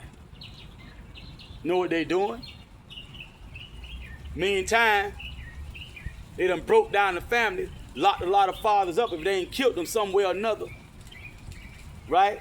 Definitely got them unemployed or the finances low. And a lot of men have the resources to take a girl that has the body of a woman and the capability to be conceived, go through gestation, and give live birth, and now mother a child. And the man is locked up because he was given the finance, and they probably went a little further than that. But she has the body of a woman. The reason she doesn't have the mind of a woman, that's the school fault. That's the government, the misprision of the government. That's their fault. That's not our fault. Because all of us who tried to provide that, Wilmot Blyden, Frederick Douglass, all the way down to Noble Drew Ali, all the way up to somebody like Umar Johnson, Dr. Umar Johnson. They fight against it. Put them in the prisoner of war camp. And they say babies having babies. Who made that person? Because minor of the mind in the state law makes it so that they can keep on taking control of your estate. Manipulating the guys, finessing the guys to stay at war, stay at each other's throat. Now they have emergency war powers as administrators. These niggas still out their mind. That's one of the reasons why they wouldn't tell us what really happened. They were trying to deprogram us from killing each other. And they knew once you start finding out certain things, you back on the war path now for good reason. But they was trying to just, wait a minute. Sometimes you just gotta stop. It's too much blood, it's too much chaos, it's just too much bloodshed going on. Just stop for a minute. And we ain't talking about no 60 seconds either. 60 years wasn't long enough. But the problem is, they molested us the whole time, and our main weakness was we are minors in the mind when it comes to status and estate. Not just the law, the estate itself. We the first so-called cowhands. And any other thing you can think of, we did it first. Blacksmith, we did it first. Before somebody that light-skinned with that fine hair, blue eyes and green eyes, and all, before they even know what to do with themselves. Before they could be considered a human being proper. We were doing that. Now these days we the last. And a lot of them even look at you and laugh. As if you ain't that nigga. A lot of us got it in us. I know a lot of guys, they so good, they can steal your goddamn pit bull, your guard dog from you. Your rock. They that good with animals. It's in here. I wouldn't try it, but I know people like that. But when they keep you away from it, your crafts, that never develops into a skill where it's viable and you can go out and make a living. when I was alive, the most Honorable Elijah Muhammad, the Messenger, was born about 1897. I spoke about that. It was people from the 1800s walking around, 1970 something, 80 something. Still alive. Still got some intelligent to say. I'm soaking it up. But the problem when you get up there, they done put another trick out there, another this, another that, to slow down the progress. I know a lot of guys who took those chances and they thrived. There's certain chances I just wouldn't take. But made me more Teflon, more silky smooth, more velvet. That's why I don't have a felony on me to date. That's a true, actual crime I actually committed. Because I'd rather do without than do with that much risk. Because it's really not me that's the problem to me. It's the people that's going to attach themselves to me when I go get a so-called girlfriend or whatever. Have a child. Why it took so long for me to even sire children. I put everything I had on the paper chase. Money was always the issue. Pitbull say money is a major issue. Money was always in the way. But that's that scheme I'm talking about. My parents and many of my aunts and uncles and whatnot, they thought I was going to see all you can be. Uncle Sam wants you as a way out. My rich uncle, Uncle Sam. What I did, I took every particle of what I absorbed from observing the military personnel that I knew, television, movie, wherever. And I put it down right here in this urban war on poverty. You got a war on drugs, that's a war against us. We got a war on poverty. You got tough on crime, I got tougher on mine. I was already tough. I've been through some shit personally. I had niggas to go get. I had guns. When we ain't had transportation, we'd take it. I personally have done that. And when I'm on my shit, boy, it best not to buck. You might fuck me, I doubt it. Never have. I can't say never will, never have. I gets mine. I come through, I look like I've been trained. When they see me act, niggas always be with me like, younger to be older. Like, boy, damn, boy. I don't know if they dry snitching or they actually are impressed. But one thing I would do, I'm not gonna go get no knife, no firearm and all that. Take no nigga knife cause I'm mad right now and want to hit them, and I know things done changed. Niggas don't give fair fights no more. They want to shoot and all. So it went from that to us, who gonna beat who to the gun. Cause nigga, I know you don't want to see even the one who know they can't fight to say the same thing. All nigga can't think they buy slick.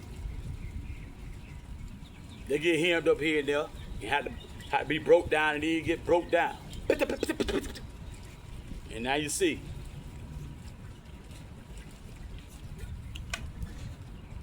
That time for that particular person, no, not. You can come to the drawing board over here, get with a nigga like me. In peacetime, we can work out together. In lockup, we talking about lockup, cause I hit the streets. These niggas too loose, man. I know niggas go to jail and swell up without doing one push-up, and you couldn't tell me they ain't no professional bodybuilder. 3 hots in the cot, nigga walk around, and I ain't seen a nigga do one push-up. The whole entire time I'm with the nigga for weeks and months sometime and riding the cell, nigga ain't did shit. So a lot of times you see guys out here, if they would be on their job, them guys, you would see it. Chest all up here, bump, right? Just natural. But they get out here and get into distractions. And many times they get to the point they this small. And they don't really have much faith in this here. But they know they smoking and this and that and the third. Probably only went so far in training and they don't have faith, but they have anger, issue. And it doesn't take a lot Sometimes they be dead wrong. Dead wrong. Still want to go get this. So I'm not the one to sit here and talk. I don't even talk to ones like this. Because you talking about 7, 8 up in here? That's bigger than a 4-year-old, ain't it? You talking about 6, 7 up in here. A tall 5. I don't talk to them too much. Yeah, but so much they gonna get into anyway. They know they wrong. I'm gonna leave it to somebody else. I don't have too many charges under me anyway. Even though I have a post. I'll answer sometimes. Ibrahim, little children running around. I might see a lot of stuff. I ain't saying nothing. Because the ignorance on the same venue back in the day, if one adult or older whoever said, it could have been somebody younger than you. Hey, you're not supposed to do that. Looking up at you like this. It'll be in unison about 30 people. That's right. Now, somebody like to say, don't talk to my child like that, and say something to me. Player. And I respect my circles. Family, religious. I respect the masjid. I respect the temple. Nation Islam temple. MOORS. I respect it. So your disrespect for where you are and for who I am and for who you are, I ain't gonna let that trick me. Be a whole lot less of this. Ain't hardly no eye contact with you. I can read more without looking. I can see more and hear more without even engaging. A lot of fugazi shit come out. Niggas see through. The conversation is lacking something. Brothers say ministers, ministers say brothers meet your brother, sisters greet your sisters. It's a lack of information around. You used to come around a place like that and don't have to say shit. Just shut the fuck up and listen. And be raised by the greed. And we talking about different sciences. There's so many sciences in life. Somebody been seen you a couple of times, bro. They notice you ain't buying no bean pie, no bean soup, no dinners and stuff. You work? Nah, brother. Before you know it, you can never have a week go by. You can take 2 or 1 day rest. In 5 days, you got 1 or 2 jobs to go to. Just out of them brothers sitting right there. These faggot ass niggas different now. These fuck niggas different now. But I ain't gonna let that change me. So if you're inside and you come across this, you want to get out, or you want to stay alive in there, don't want to catch an outside charge, whether you already got a life sentence or not, if you want to change your reprobate ways and just get right and have more peace in your life, everything based on peace. You know, I can have a Ferrari, be draped up in all type of jewelry and all that, but if I'm caught in the crossfire, how am I? Money in my pocket, credit cards, money in the bank, hoes all over the world calling me, blowing up my phone and all that social media. I can't enjoy nothing in the middle of a firefight. Peace predicates everything of value. And you need to stop polluting other people's spirit and world and their environs with your something you need to be working out with yourself.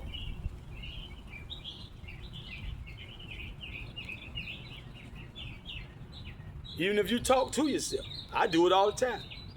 I done read too many sources that say many of our geniuses, that's what they would do. Scientists, Einstein, people like, they say they talk to themselves. It's too much stuff going on in here for you to hear. Isolate, single out one conversation, right? It's like reading a book. You got a main idea. You have supporting information to support and build on that main idea. In the mind, you got libraries on top of libraries of information begging for your attention. So to not come off like a schizo or this or that, it's on you to decide what's more important. I wake up, the most important thing, hold up, and brush my damn teeth. Cleanse myself if I need to cleanse myself. I'm a mu'min. We make ghusl for certain reasons. Or we make wudu. Whatever it's time, what prayer's in. Right? or anything, did I fall asleep something on the stove? You know, that's the most important thing. Once we figure out that we come to consciousness and environment safe and everything all right, then we decide, well, what I need to be doing. It's a lot to do. I don't care what you ain't been doing before you hear me saying it's a lot to do. From here on out, pick something that's most important so you won't have to be so dependent on other people. That's number one, because they got us messed up like that. That's why a lot of us going to jail. A lot of just big kids just frustrated throwing temper tantrums because we know it shouldn't be this hard on us. It's very unfair. Everybody dogging us out. Parents, siblings, our significant other, our children. Don't nobody respect us. The job foreman, if we are foreman, the people that's under us don't respect us in our position.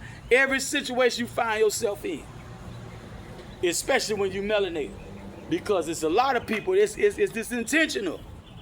Yeah, they trying to drive your ass crazy. Yeah, they trying to drive your ass to jail, to crime, and all that. And if you about something, you got jewelry, guns, cars, drove, you got properties, real estate, stuff like that, yachts and shit, planes, you goddamn right. You goddamn motherfucking right. If you ain't got the right people around you, hell yeah, they'll like to see you, because they want the first one, gonna get first deal.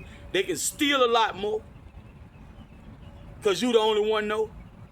They can go with a fine-tooth comb through your shit and take what they want, because they know he'll be fucked up for a minute. If he come back, just play stupid. I don't know. With all these people around. I don't know. So, yeah. Yeah, instigate. They just like the corrupt government. We in jail, we used to start calling putting down. Putting down. But when you listen to people who gonna tell the truth, like a Final Call newspaper, putting down is the down presser, the oppressor that's putting down these tactics. And when you get into the higher level of this misprision of governance, you actually get into the low level of what you already know, which is elementary school pre-K shit. That's where they got grown adults fucked up with. Shit that you pull on children and you might get away with.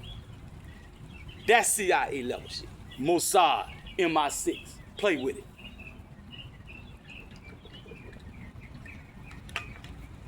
And they'll pull your file to get as close to your reptilian, quote unquote, reptilian brain, your early mind.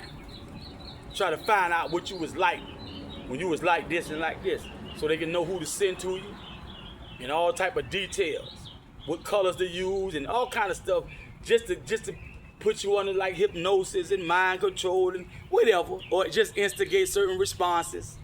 If you don't believe in all that, it sound more difficult than what it actually really easy. Many of us have witnessed it being done to us as children growing up. And we also witness younger children than us get it done to them, whether we doing it or somebody else. A lot of times we have to talk to the youth around us about that. How somebody playing them out. Well, it's happening on a larger scale to all the adults right now. They got us messed up. And right about the time when the cat is out the bag, it's some more information coming out. They really messed us up real bad. Real bad. I know one thing they slowed me down with when they started talking about clones. Seriously. About one particular individual can have like 3 or 4 clones. So that's like disarmament to a person like me, who's ready to take the fight to the extreme. When it dawns on you, you can go to jail. Trying to think of, remember the fall guy who with Kennedy, I forgot his name. The fall guy with Kennedy. Then you had a fall guy with Lincoln. Supposed to be the trigger man. I forgot all their names. Anyway, I could still get a murder charge, even though really and truly they gonna tell the people. They gonna tell me that was a robot. That was a clone. But I still get ain't murdered no goddamn body. That's a Stretch Armstrong dog. That's a wind me up dog, and I still get a charge if I killed a human being because I tried. And the bullet actually punctured a vital spot, but a bomb. We're gonna say he assassinated such and such. Or assassination attempt. So the more you know, your conscious niggas span, you start to realize why. You know, what happened to the Black Panthers? What happened? You know, they talking all this shit, man. You know, we call it fired up, back then they fired up. Shit like that, right? Because they used to have them rallies. We like this. They out there, Black Power! They loud, and they serious. And we'll see this television, because we too young to live it. Television and movies and stuff, you see some of the blaxploitation movies, and Jim Brown and Jim Kelly and Fred Williamson and all them kicking butt. You say, man, they kidnapped the sheriff and the deputy and da-da-da-da. We start looking around, our daddies and uncle laughing at us, talking about what we wrong at. Like these niggas, these jive ass niggas, you know. We did talk like that one time. I'm born in 70s. Come 79, I'm 6. So if I'm like kind of leaning toward like that street mentality, I'm talking the street lingo, right? I'm thinking it, right? I usually cuss. That's why I was so quiet. I don't say jive, turkey, jive, so I say motherfucker, punk ass nigga. I say shit like that. In the 80s, that started to be more prevalent around the older people who wouldn't let you say stuff like that. You see, these niggas started, my nigga, fuck nigga, pussy nigga, shit like that. But I still kept the respect for the elders, so I wait till I get out of earshot of that type. No matter how old they was or young. And then when I'm around them, you know, real nigga, first of all, man, very quiet. You speak when you need to speak, or you might have a joke or something, that's cool, jokes and stuff, yeah. But other than that, I'm not gonna be around like the park, Shadalon, Buena Vista Park, 2nd Ave, 53rd, 52nd Street. All them niggas out there, we used to have CeeLo circles with like 15, 20 niggas in one circle. We got about 10 circles out there. And then more niggas out there that's not in none of the circles than any of them circles. It was a lot of niggas out there. Even if it's a small amount. Even if it looked like somebody I might can handle like this, or, you know, I had it. I get firepower. If I ain't got it, I can get it. But I didn't abuse that situation to the point of coming out my mouth every time nigga hear me calling somebody, oh fuck nigga, pussy nigga, shit like that. Respect. And try to make it come from here, not just here. And here. Make it come from here. Give people a chance. Not to cross you, but give them a chance, man. Don't be so quick to be, now y'all, I don't fuck with you, nigga. No, fuck that. If first of all, me personally, I was blessed with the inability to use a lot of drugs. I can't drink a lot, can't smoke a lot of boom, can't snort a lot of coke. Especially the coke I was first introduced to, it was all right, because I ain't used to use no cocaine. I took my first bump in like 93. Pop. Wake up, boom, boom, boom. Right? For somebody never used it, clean as hell. Right? On little alcohol, what they call it? Reefer and tobacco, not a whole lot of that. And I was always running, always on my feet, always coming and going, you know, didn't eat a whole lot. So I could feel when basically I was going toward an OD of alcohol poisoning or this. I know when to stop. Now alcohol will mess you up. Because under influence of alcohol, you made some bad decisions. That's one of the worst things out there is alcohol. And that's the first thing they give you. They call it a gateway drug because that's the shit that you're gonna be on to make the worst decision. Because you're not in your right mind. You try to know your limit, but what's the problem? Your mind is functioning less and less well. And before you know what you're doing, especially when you chase that liquor with some Pepsi or something, you drink it for the taste, forget, boy, that's alcohol. Now you're drunk again. And it happened another day before you know, months, years done went by, you a drunk. You don't drink, you a drunk. You drink and get drunk. And a lot of times you get drunk and be doing dumb ass shit. The coke and the reefer costs. It's hard to come across the good reefer that lasts. You got shit out there, you take a half a tote, a quarter of a tote. Put it out, good now. Don't blow the smoke out. Hold it until when you finally blow out, you don't see nothing. You be high for a while. That's good reefer. They stopped putting it on the street so readily. For what I found. I don't know if they gained up on me or it was like that for everybody else. I don't know. Right? But the people that raised me in Georgia, it was red hair cess. You got a certain look when you see it. You got some bullshit out there look a lot like it too. Some of it even kind of smell like it a little bit, but you don't know till you hit it and wait. When you got that red hair cess, you should be on like your second or third exhale. When you start feeling that coming on and know. That's it. Or somebody done hit the bit with some good ass roast spray with a red goddamn black flag. Got shit. I went there and tell me what it was. I got it. Put that out. You good. So many of us make these bad decisions when we keep thinking we gonna make good decisions being that drunk. It's not gonna happen, bro. It's not. Then you got the habit. A little bitty bag, start out. A dime bag. I forgot the number designation for the bags when it comes to powder. Dimes and 20s back in the 90s. I ain't start dealing powder until the 90s. But a dime bag of powder in the 20. Once you start developing the tolerance, especially the females. Female boy, she find herself doing 8-ball like it ain't shit. Before you know it, you doing 8-ball. Plus your dealer might be cutting it more and more. You ain't even got that. And you got that shit make you say that off one little goddamn. You take a small little key. Let me see if I can find one real fast. I'm about to wrap this thing up. You know, it wasn't smaller than that. I just can't find it. I'm trying to find a small one to make my point.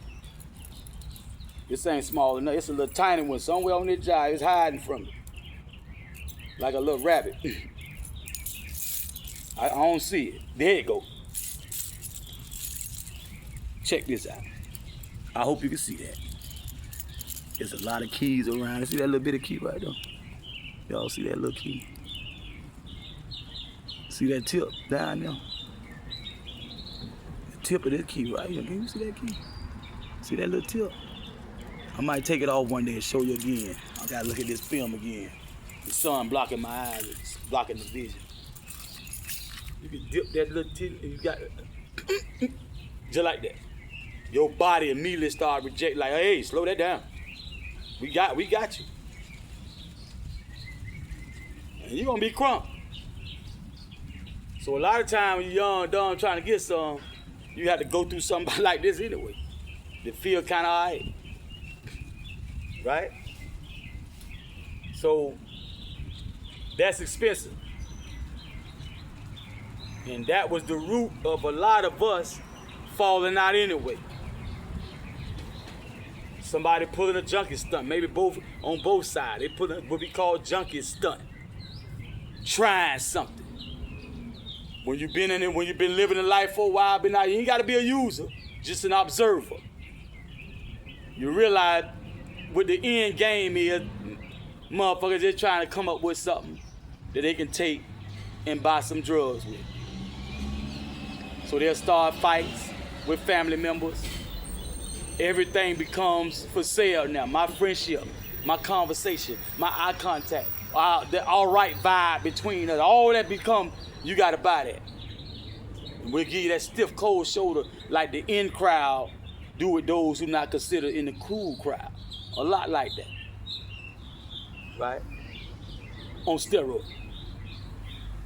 So this is the basis of a lot of the violence. Trying to afford your habit. Mad because you're not getting your way. Everybody got habits, whether you're on drugs or not. Everything's expensive. So if it's food, clothing, shelter, that's a habit. You got to have that habit. They won't let you walk around naked. You won't let yourself be out of doors for long. And you got to eat. And we have to try our best, strive to not allow whatever the habit is to lower our character when it comes to how we deal with other people. And many people find that almost impossible.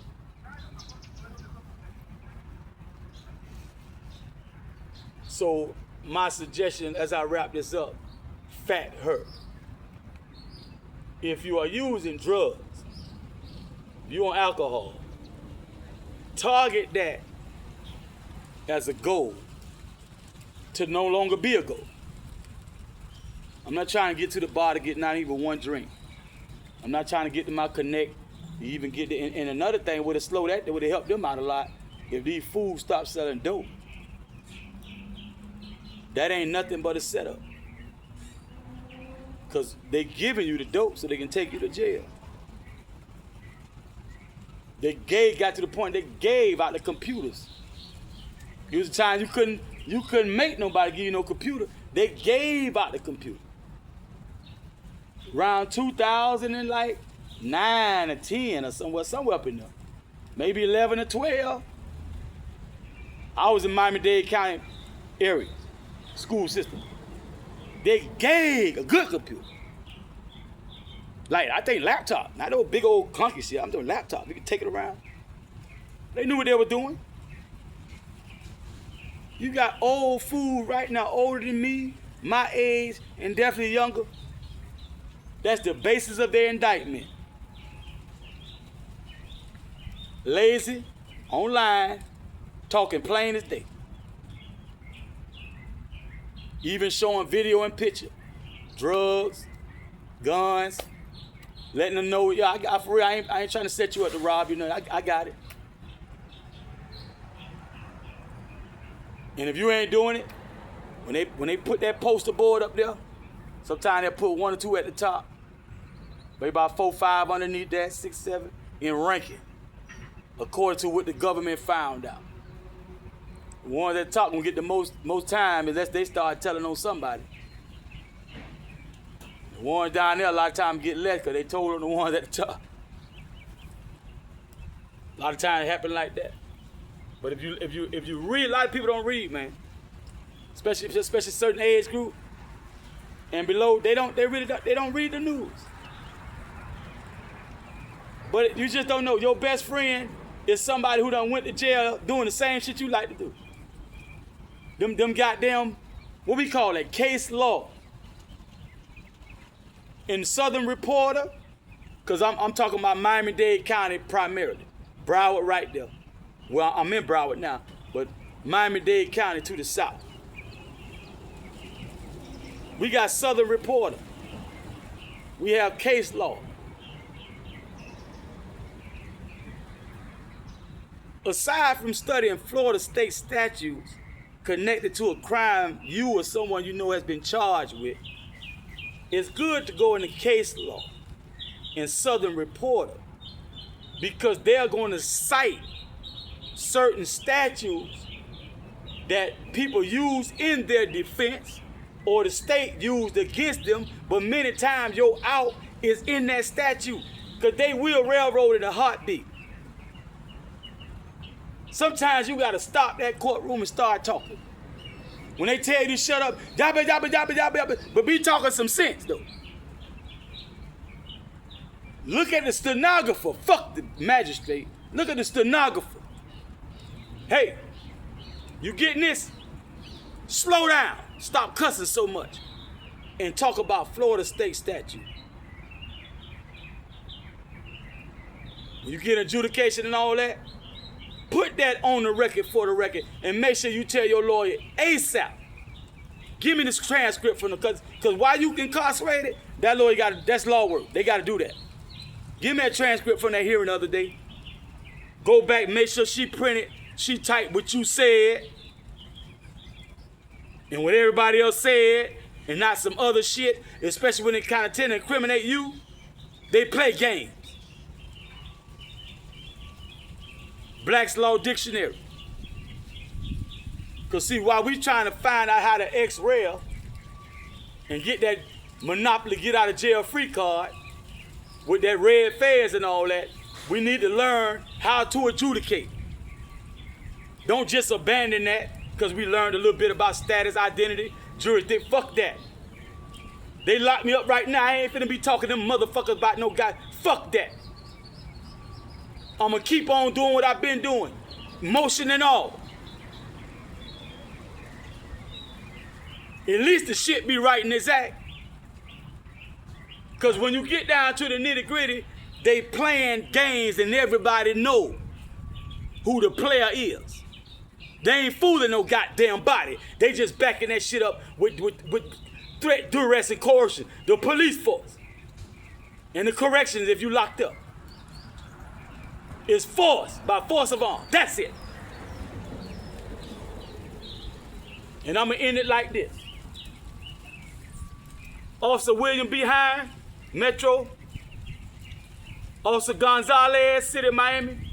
And St. Serene, NPAL. Or Ford out there, somewhere out there, I forgot. He in Broward, the south side of Broward. Anytime you want to see me, lace up. Lace up. I'll show you what it would have been a lot like that day. That day. I might just use one hand. I'm ambidextrous when it comes to fighting, so I could do southpaw or orthodox. Right? I might just keep one hand back here. I won't tie it up, but just keep it back here. And just to show you. So you won't say, oh, he got that from Sensei Jerry, he got that from Sensei Herb. No. I'll show you what I would have did back then.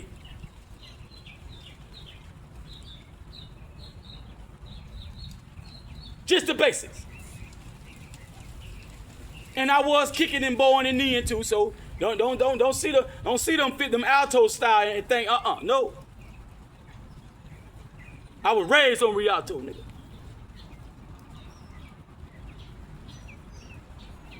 And I can't guarantee that I ain't lying right now, because ain't no telling what would have happened if you fuck with me these days. Ain't no telling. But you know you fucked up. You know you're wrong as fuck. See, this is about personal responsibility. Personal responsibility. That's why when they do the reset, the Republic, when they had a round table and da-da-da-da, whoever had to go and lay their head on that block, that guillotine or whatever, that's personal responsibility. But you know you're dead ass wrong. You made a conscious decision to do that.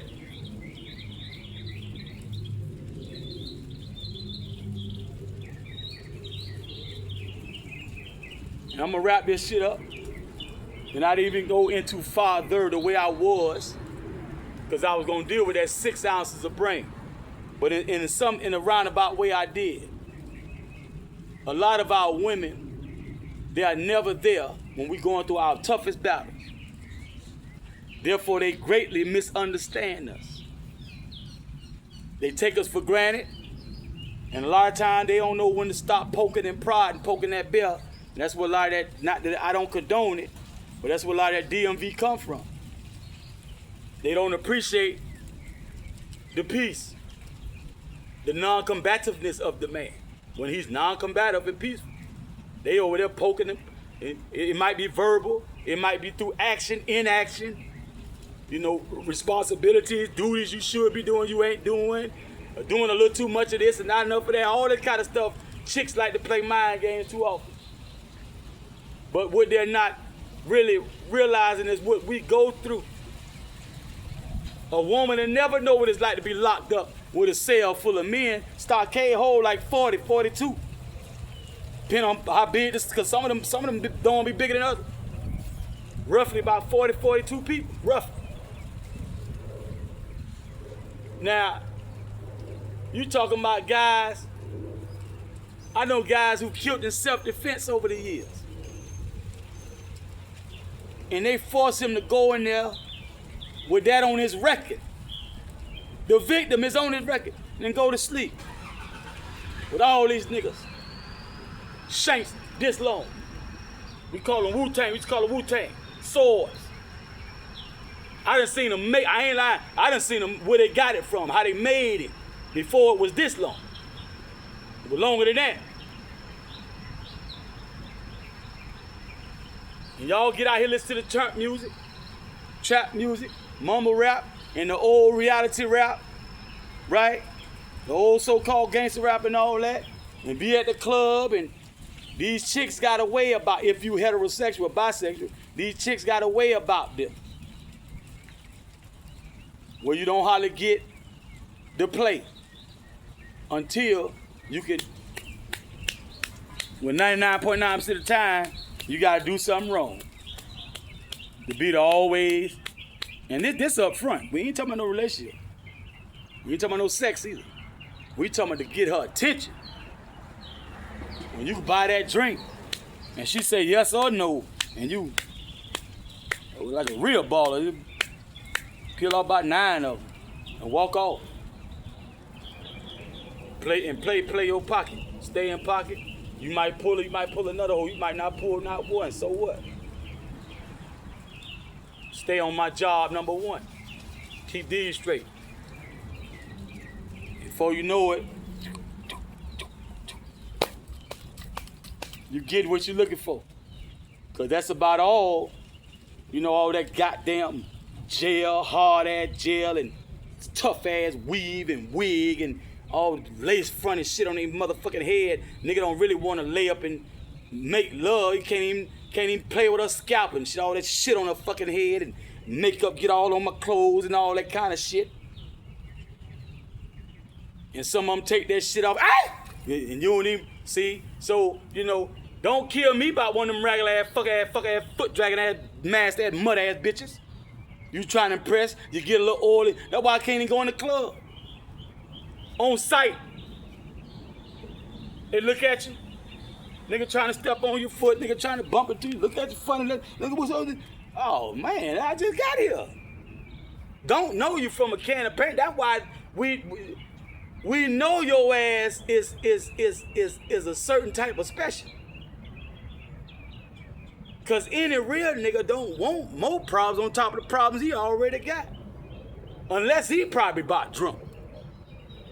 So most of us found out when we was in our preteens and teenage, well, if I'm gonna get like that, be at home around people who ain't gonna let me get all out of control, and I gotta start kind of getting my alcohol intake down where I could be just a little buzz and all that stuff. Some people just got off of it, right? And some people just behavioral problems, period. Whether they drunk or not, high or not. And you can tell, if you know what to look for, they get a kick out of it. Coming from elementary school. Class clown like type jive. The little misfit boy that only get attention when he do something wrong because he think it's cool to not be on task. He get attention for that too. That's wrong.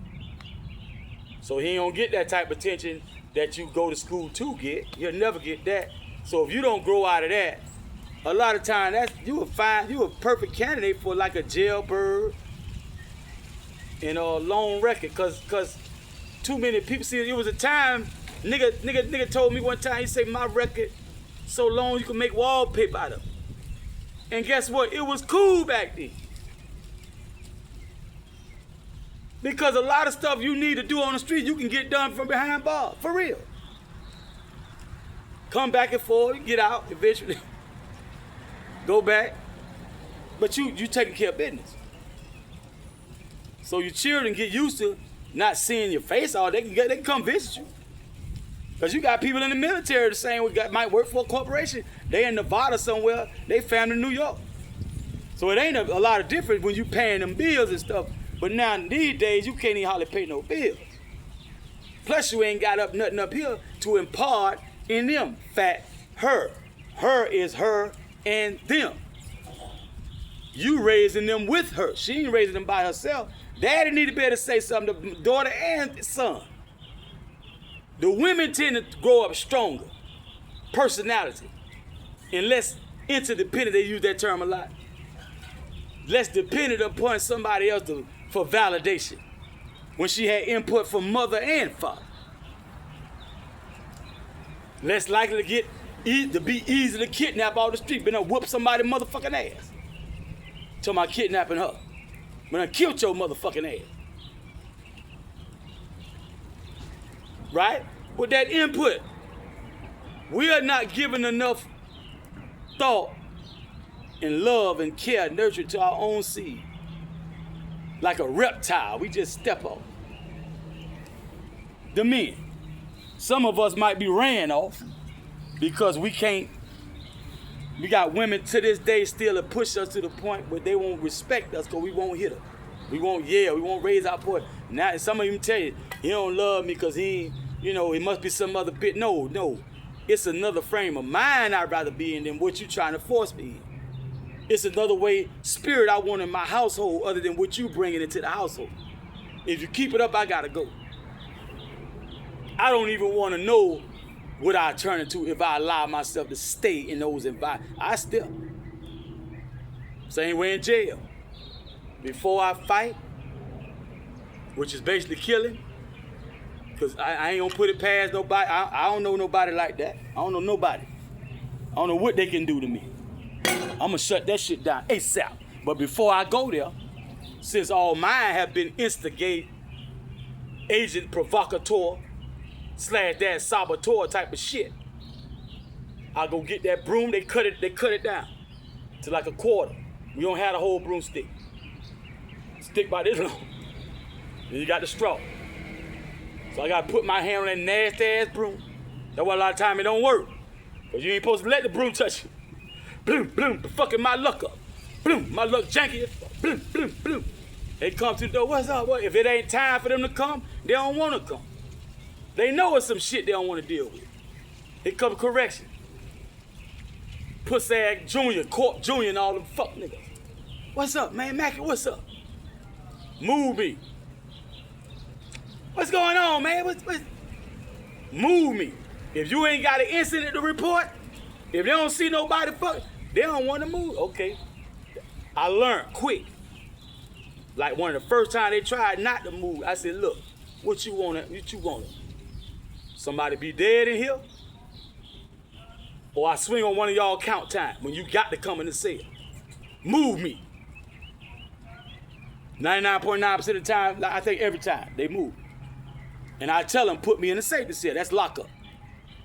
Most people don't want to be in lockup. They want a TV, they want to talk, they want to be on the phone, they want to go on a Vizzo and all that shit. Fuck that. I want to remain, these hands, I never shed nobody's blood. To the point they died.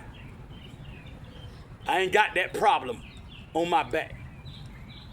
And I ain't gonna let no silly, stupid motherfucker who really don't want to die. A lot of them don't really want to die. They just don't think you'll do that. They got other tactics on mine. They see you got a lot of respect in the cell. The bully mentality. But if I punk him out, they all be scared of me. Next thing I be house man, I get the trays. Niggas be giving me commissary, trying to keep me out their asshole. Kind of mentality. And before I call their bluff, I get the hell up out of there because I can't win with a dead body on my hand. I'm not scared of what it'll do to me. If that's the fate, I just won't fight, period. I stay there. I'm not afraid. I know what's gonna happen when I get off.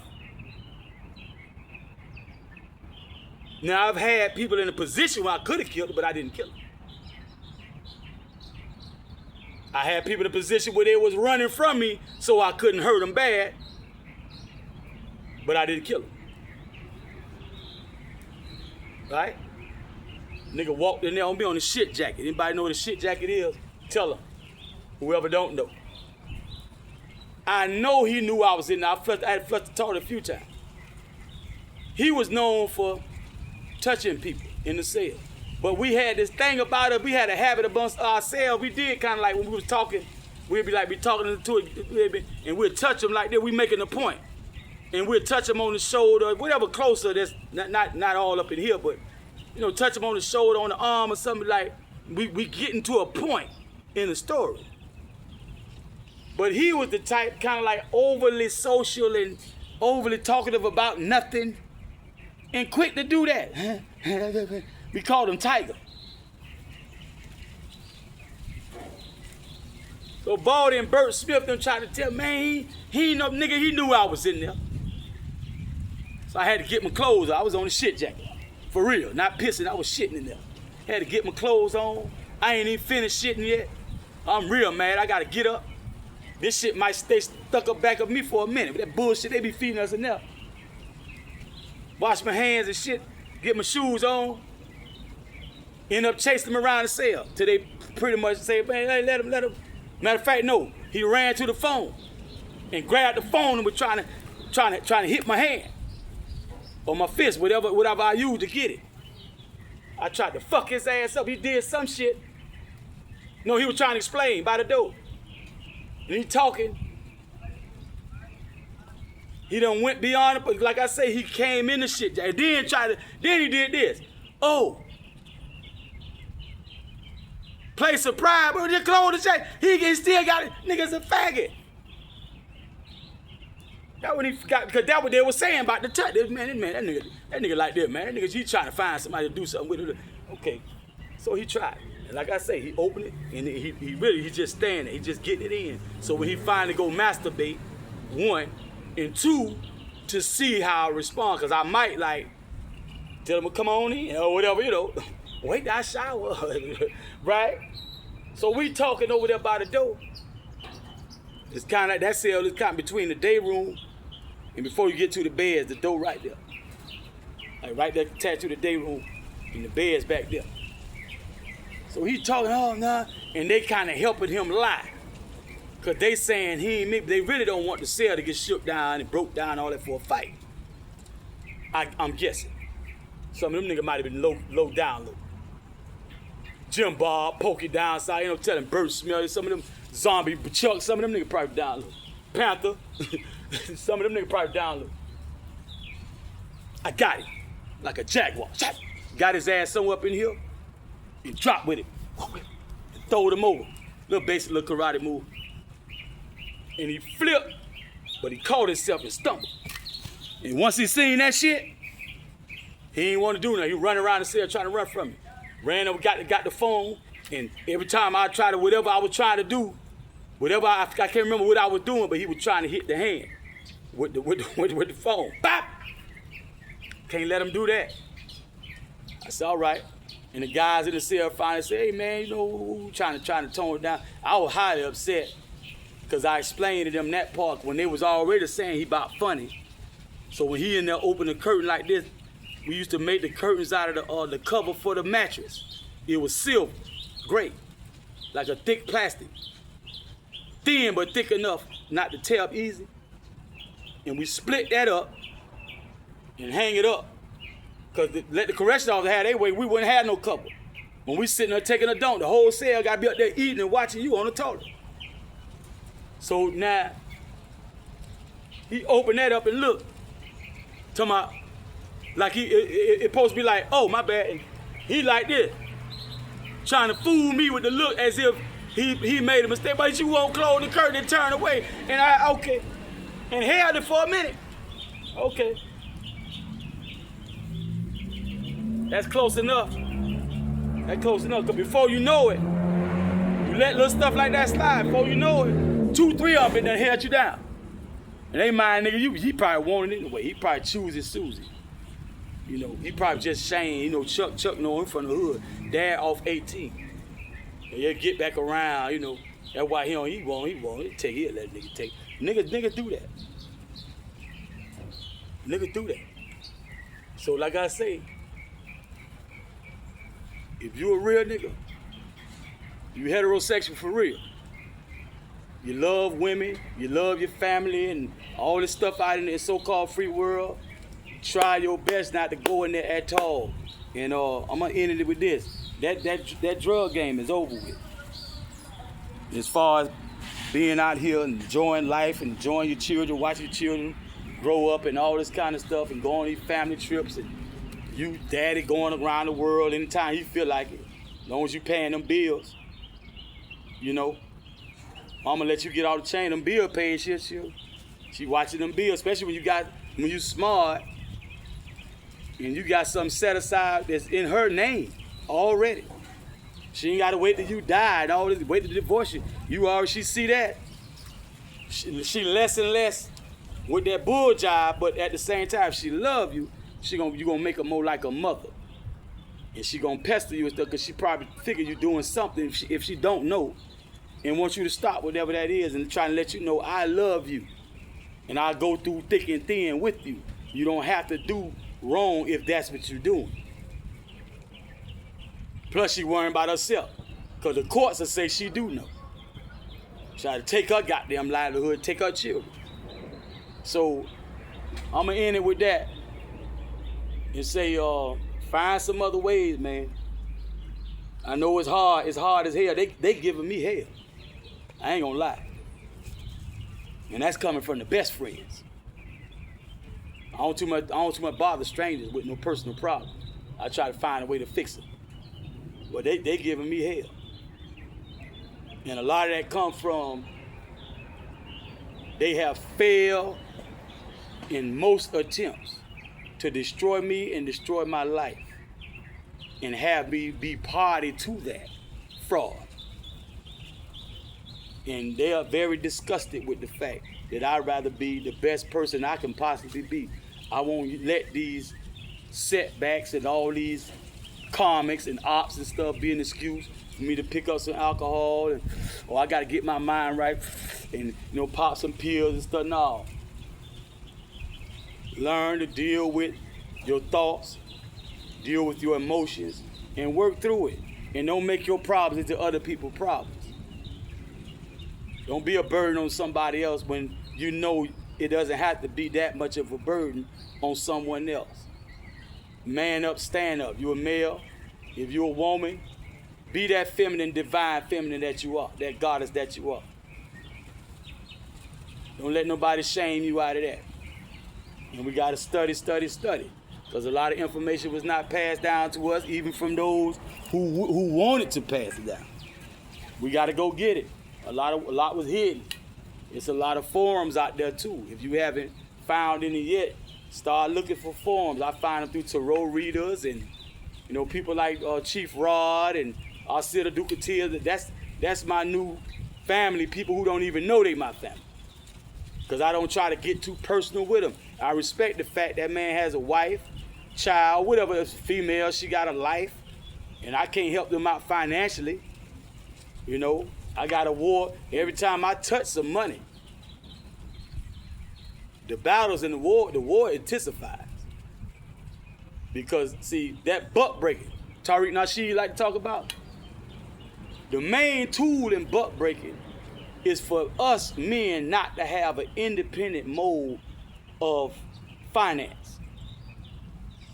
Keep us beholden to the fugazi, rainbow flag flying fugazi, who gonna break us down to where we compromise our integrity, self-respect, and everything, and do some homosexual act with somebody who would say, well, now, go in their little purse, their little wallet,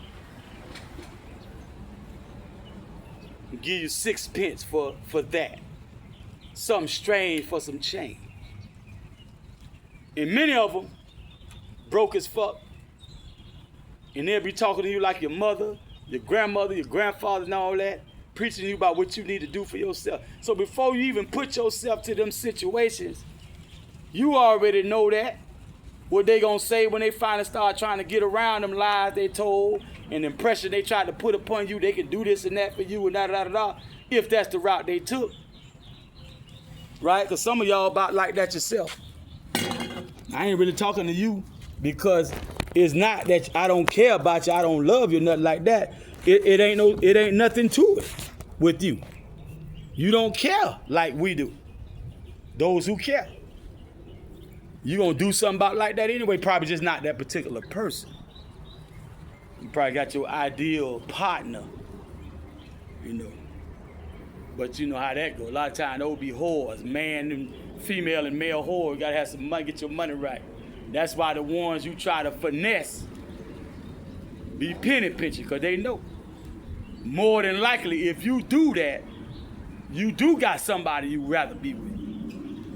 They just probably pimping your pocket. And they like, you ain't finna come to me and get from me to go run around with you. Go be with those you care about. That y'all be going through all that. That's why I say, my response when it finally gets out of hand is so extreme and drastic in the miles of the bench and the state attorney and prosecutor and all them. They gonna try their best to make me look like a monster. But the main tactic is they gonna try to say, no, you tried to use sex to manipulate somebody and get their guard down, get into their homes or vehicles or whatever, yachts, so you can steal and stuff, and you probably got caught and you killed them because you ain't want to go to jail. Or you found a lot of money. Or they probably showed you a lot and they weren't going to let you just have it like that. Because some of them, if they got it like that, they will. They'll let you know so you can come on and be their mate, their playmate. And they know that type exists, a person that probably would go both ways and all that, but just be an opportunist when it comes to that particular person and they found something. They say, well, I just cut his throat or whatever, how you do and dispose of it.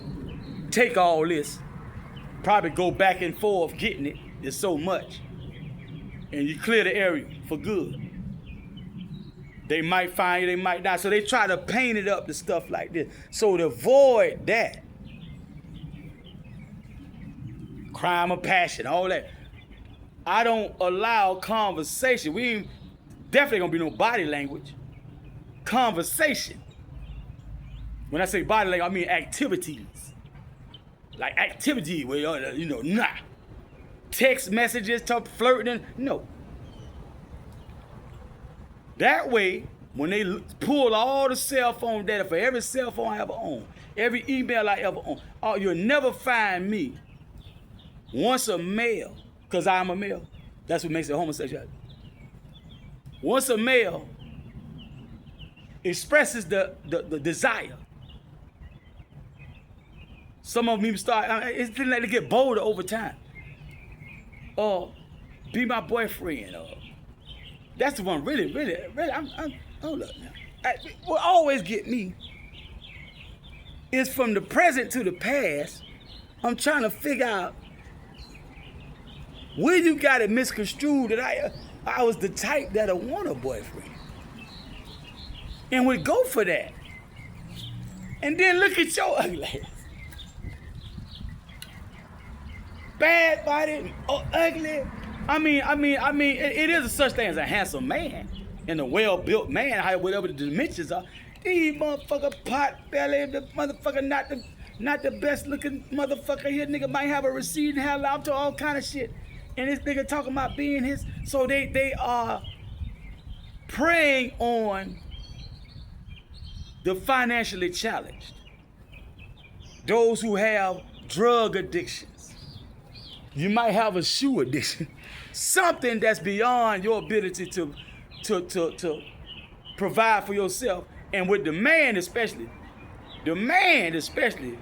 have a hard time finding a young, or I say equal age or younger female that's gonna take care of his expenses. Usually it's the other way around. Now, you do have females out there that do it. So, and also, that could be a trap. So the homosexual know this is what the homosexual has in their cards, in their favor.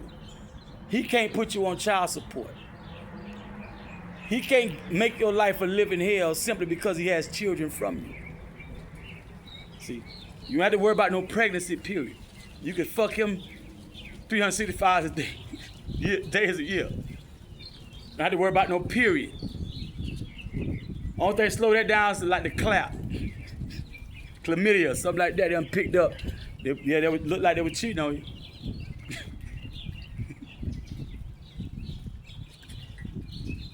He might tell you got it from one of your hoes. You gave it to him. So,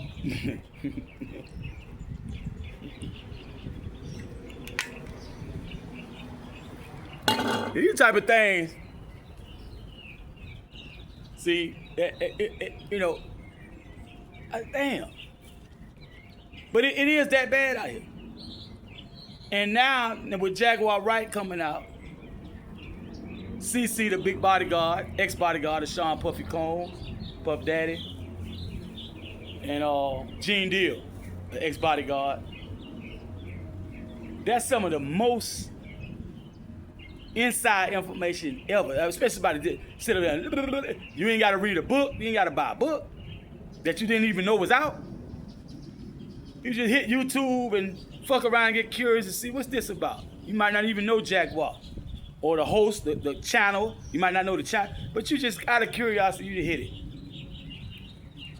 Or you might have read the title, Puff Daddy, da-da-da. Okay, that's a trending topic. What are they talking about? What's going on? I heard he got locked up.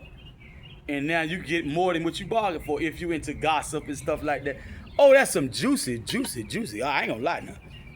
I had to tear myself away from Jaguar. See? Because that would have been very expensive information, valuable information back in the 80s and the 90s for me. Very valuable. Oh my God. A lot of stuff I'm getting late. Some information was out there already, but I hadn't heard it through the grapevine and I didn't pick up any documentaries or whatever. But that would have been very valuable information. But it lends a lot of clarity to a lot of things I was going through. But like I say, that's why I don't even know, because I know they're gonna try to turn that around against me, and they've been waiting forever, because somebody actually did try me. I had gotten to be a young adult, so I was fully capable of handling myself. And that's when they'll really try to use situations against you. Terry Crews is a prime example. That's an actor. That's the one that attacked Cat Williams, I think, in Friday. Lucky Charm, he started calling him Lucky Charm. He was calling Cat Williams Lucky Charm. I think that was Terry Crews played that part. Terry Crews has a story about how he just kind of endured. It sounds a lot like sexual harassment when a woman is the victim. Because many situations you got to have, you're an adult, you have to have tact. Because your shit together, you got your shit together. You look at Terry Crews, just his physical fitness alone is very time consuming and demanding. Then he has a family, a career, he owns a home. You got all this shit he juggling, and this one fugazi is gonna throw it because, why? Because he probably taller, he probably taller than more than likely. When that big bear claw of a hand, just one swipe, probably fracture his damn vertebrae. Crack his collarbone and stuff. He gonna holler, "Oh!" And them things downtown, them bitch and all that, and Hollywood probably dump him. Lose all his contract, because he saw enough to know. Yeah, it's my turn to try to woo me in, that, but you gotta be careful if you want to maintain that life in that career. You gotta be careful how you put that down. So the man went beyond, he violated, but it wasn't enough for that type of violence he was flirting with. So Terry damn near ran out in fear, not for his life, but his livelihood. And to be with his children as they grow up and keep that wife. Probably make some more children.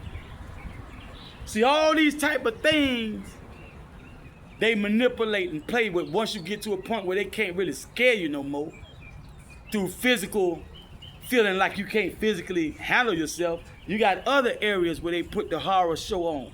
Your finances, your freedom, all that jive.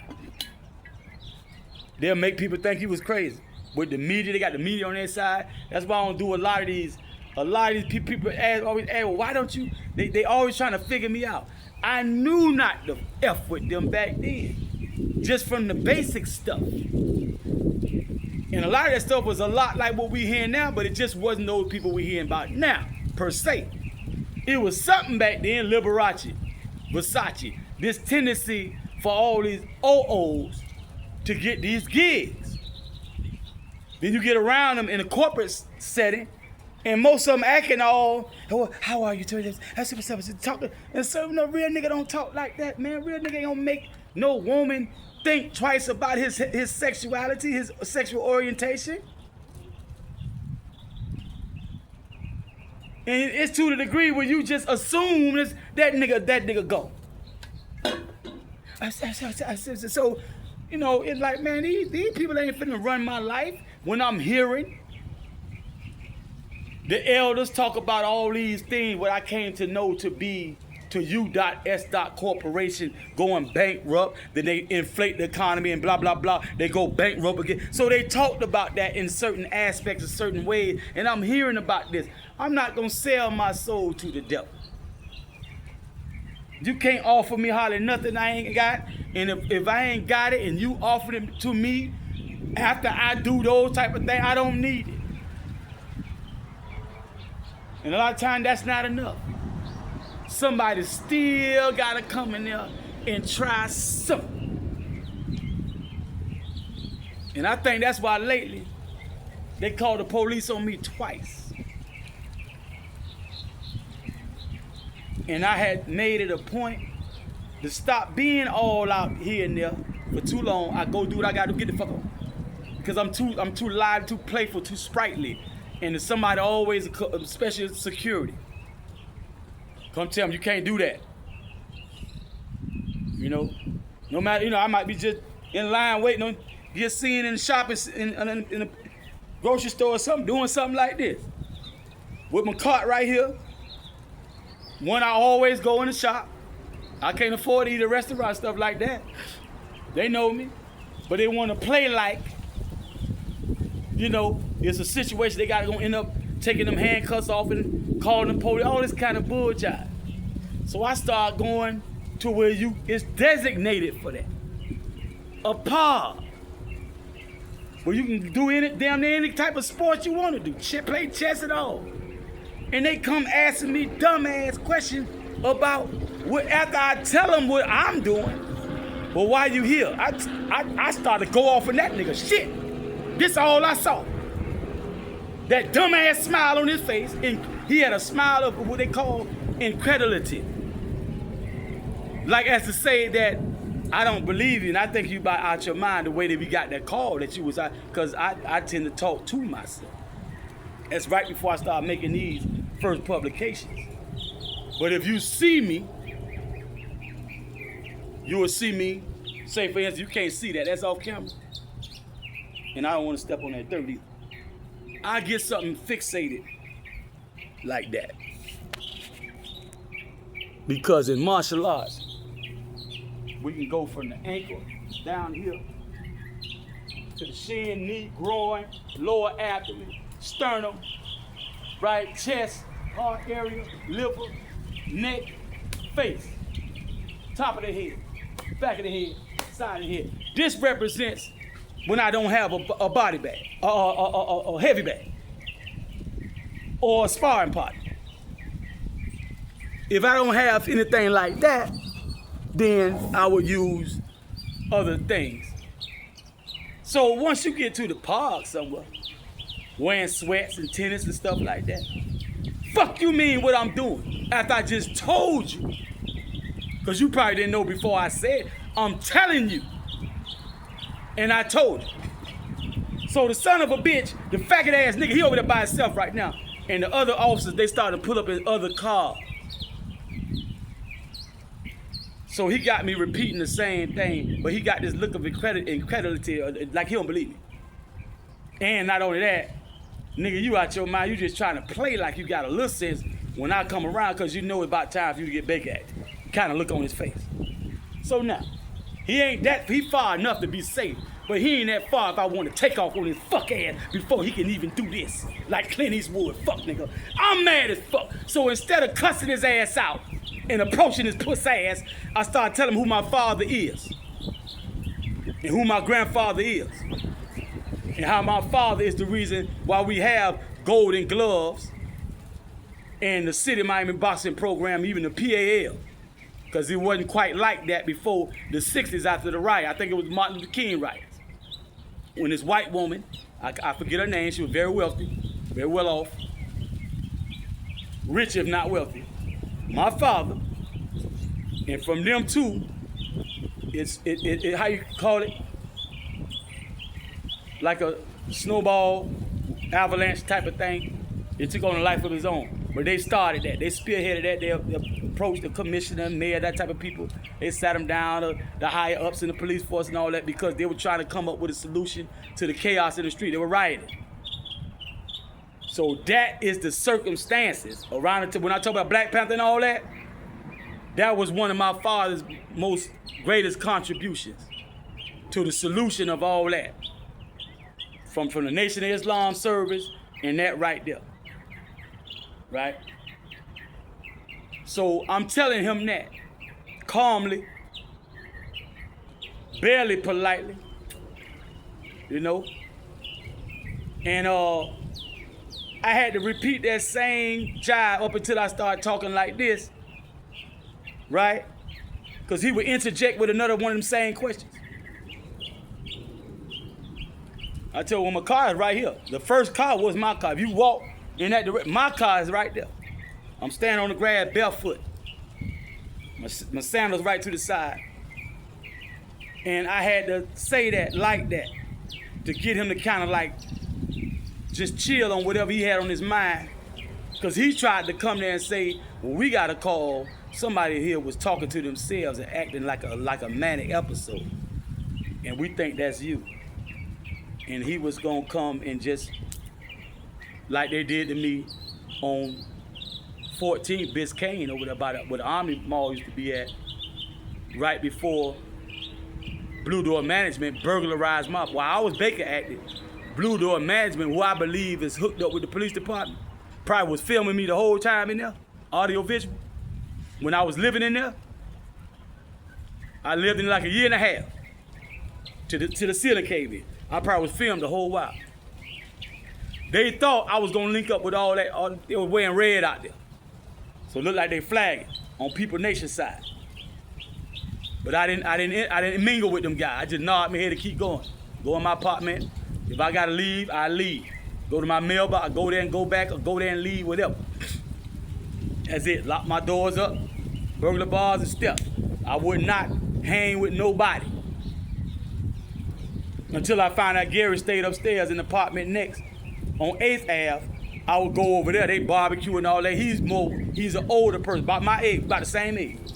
So he's more deeply rooted in the community, more well respected. But all them young guys and stuff, I wasn't about them just impose on whatever they had going on. It looked like they had it on lock. I'm happy for them. Wasn't a whole lot of bickering and arguing and stuff. Let them do, they got that. A lot of them parents themselves, you know. So as a person like me, I observe and see. Hell, I need to catch up with them in some aspects of life. I need to go to the clemency board to get my right to carry my firearm. You know, stuff like that. So I can be more of an asset to my community. So, like I say, when the other police officers came, I guess this Hollandale, because that's where we at. About 4 more came. I was just one in my face talking. He kept that, he looking at me, he kept that same look on his face. Asked me the same question. But now they can hear the response. It took one time for them to hear that turn around and go. So because they found out, yeah, he the one that whoever called, that's the one. But we hear what he say, okay, go. He was trying to turn that into something other than what it was. And when I recognized that in his demeanor, all I saw was this right here was the first thing, something off of my body. Well, with this, something was gonna hit that first, right here. Because that's the expression he was using to follow with the mindset in the conversation that, no, you having an episode, something wrong with you. You out of sorts right now, and I'm gonna put these cuffs on you and either lock you up for trespass, whatever, or Baker Act. And come file my life and tell her when I come back out of police impound and I get to my vehicle, and tell her what's gonna be missing. Like out the U-Haul truck on Biscayne. I was just telling somebody about that. I had this is jade right here. I had charm necklace I made with charm with dragon jade, dragon charm, rose quartz. That bag was full of shit. Tiger eye, rubies. I had diamond cut ruby teardrop. The teardrop about as big as my thumb. Emeralds and rubies. A big circle of them, like a string going through. There's a little tiny hole in the top of the teardrop. And a circle of rubies like that and emeralds like that. They cost a fort. Land shame. A Chinese store in the downtown Miami. With precious metals, with gold, all pearls and shit. All that shit came up missing. City Miami police. I get out of Jackson Crisis Baker Act. My whole apartment cleaned the fuck out. So now I gotta be calm about my mama. I can't trust myself around my mom. Physically around it, hell no. Other family members, Muslims and all that people I can't even trust myself around. Cause everybody now poking the bear, asking dumb ass questions, no good and fuck well what them crackers did. Before that, then, these past 3 years, and before these past 3 years. And a lot of them know what I got on the record against them goddamn judges. Magi's, acting as judges, players, courtroom players. They know what it is. But they get in my face and be just as bad as the police. And in all actuality, it started with people like that. Police ain't used to fuck with me like that at all. But family members were. So-called friends, classmates, neighbors, yeah. Yeah. See, anytime you on your square and they that tight, they'll try to use every asset you have on your side against you. If you quiet, no, he deaf and mute. And he retarded. And they'll try to set it up. Like I said, I almost cut niggas from ass to appetite at school. Talking about playing some sweet milk, buttermilk. I sweet your goddamn milk, nigga. Told you I ain't playing, bitch. I open my mouth and say some shit. You hit me for something I said because it started with an S or a B. I'ma kill your motherfucking ass. In this goddamn fifth grade classroom, 6th grade classroom. Bitch. And pulled out a knife. Bitch. And we're gonna fly clean across this shit. The worst spots he want that little motherfucker to touch at.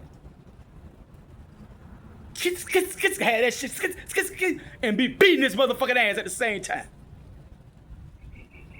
Any nigga ever seen me fight, any bitch ever seen me fight, know how I go. Ask them, don't listen to me. Now, I'm gonna wrap that shit up. Fact her. Impart wisdom, knowledge, wisdom, understanding. Especially understanding. Let her know that you know her plight. You gotta study to do that, because you're not no woman. Listen to your matriarchy. They talk a lot around you about the ovarian cycle. Some say moon cycle. Some say pure. Cherry on and all that. Understand. They'll have about a week period where they blow. They may be aggravated and all that. If you ever paid attention, when your woman ever told you she was pregnant, you might notice that things had got real good between y'all. That doggone period ain't coming. That's what it was. That first month, them first few weeks, that first month, because it come monthly. 2 months she ain't showing yet. She might ain't told you though. Plus she's probably trying to figure out, well, let me just enjoy this time right now, because I might not like how he act once he find out. We gotta have that conversation. She might not even know she wanna keep it. She might keep it to herself and just deal with that. Don't even tell you she was pregnant. She going through that. So, you have to study the female in general. And while you dealing with the particular one, that's why they don't like us to have a lot of women. Because we got to learn how to read them and see them and kind of find out about the specific woman. Because no matter what we had in the past, we didn't have her.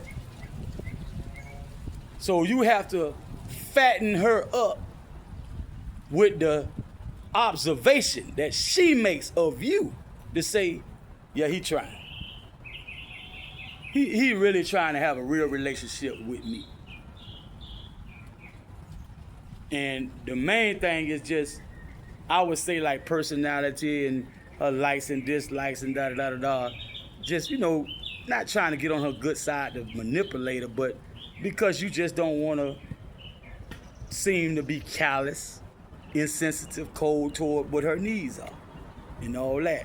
And you got some women out there don't appreciate that. And that's why you need to be, this is why it's so important. Because the quicker we do these type of things and find out that this woman is not really the type of woman we want to be having our children. Because we stuck then. If you ain't nothing else, you a father. So try to hurry and find out, do you have a type of woman you want to be the mother of your child? That right there can help you in a lot of other areas of life you won't even believe it. And that's some advice I can give, because I actually did that. That's some real stuff I lived out. I don't use relationships as much as I use my patientship as I look for a possible partner to have a relationship. I use that, and the strong points of not being in a relationship. Because many times you got to make a lot of concessions, and you got to put a lot of, even the jobs you got to do, man, that's your job to stay healthy. But you have a woman sometime, for whatever reason, good or bad, she's trying to cut down on your gym time and, and this and that and the third. A lot of us, we have to admit, a lot of stuff we know up here came from talking to the guys around us, male or female, conversation, good conversation. Sometimes we get a significant other, whether they be male or female, they want to cut down on that because they think it's something hanky-panky going on.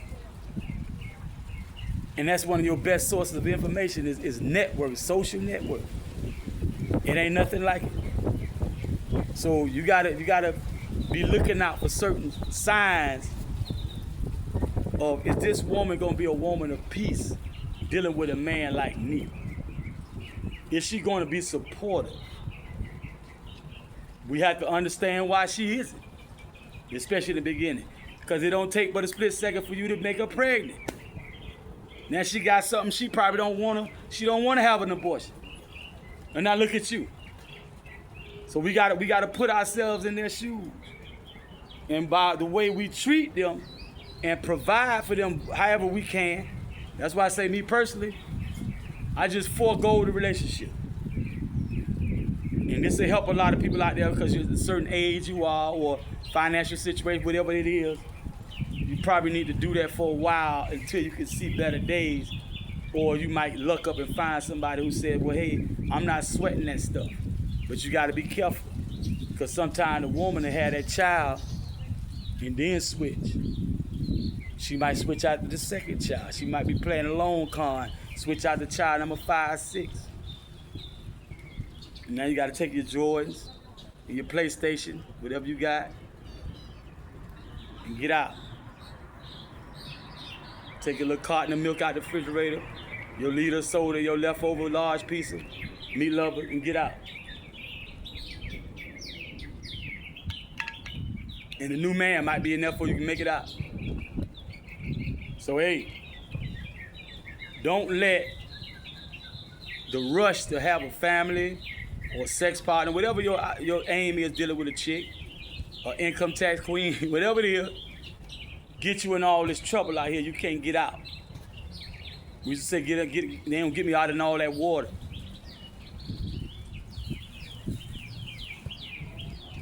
Don't get over your head in a rush. Try to be a bachelor. Try to take care of yourself. It's gonna be hard to take care of somebody else, but you can't even take care of yourself. There've been times I couldn't even afford a pair of drawers, a pair of socks. You know, for myself.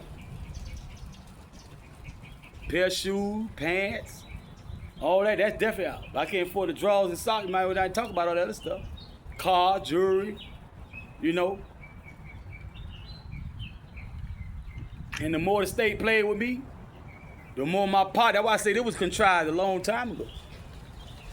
The more my partners stopped messing with me. I hadn't seen Earth since he had the banana verse. 93. He was on the run. He splacked somebody, took somebody's life. He was on the run. They picked me up in Georgia in 96. They extradited me to Miami, put me in a cell right next to Earth. That's the first person outside of a family member that ever placed a firearm in my hand. Earth Tenor. Gene Tenor, big brother. And he had a lot of choice words for me, right?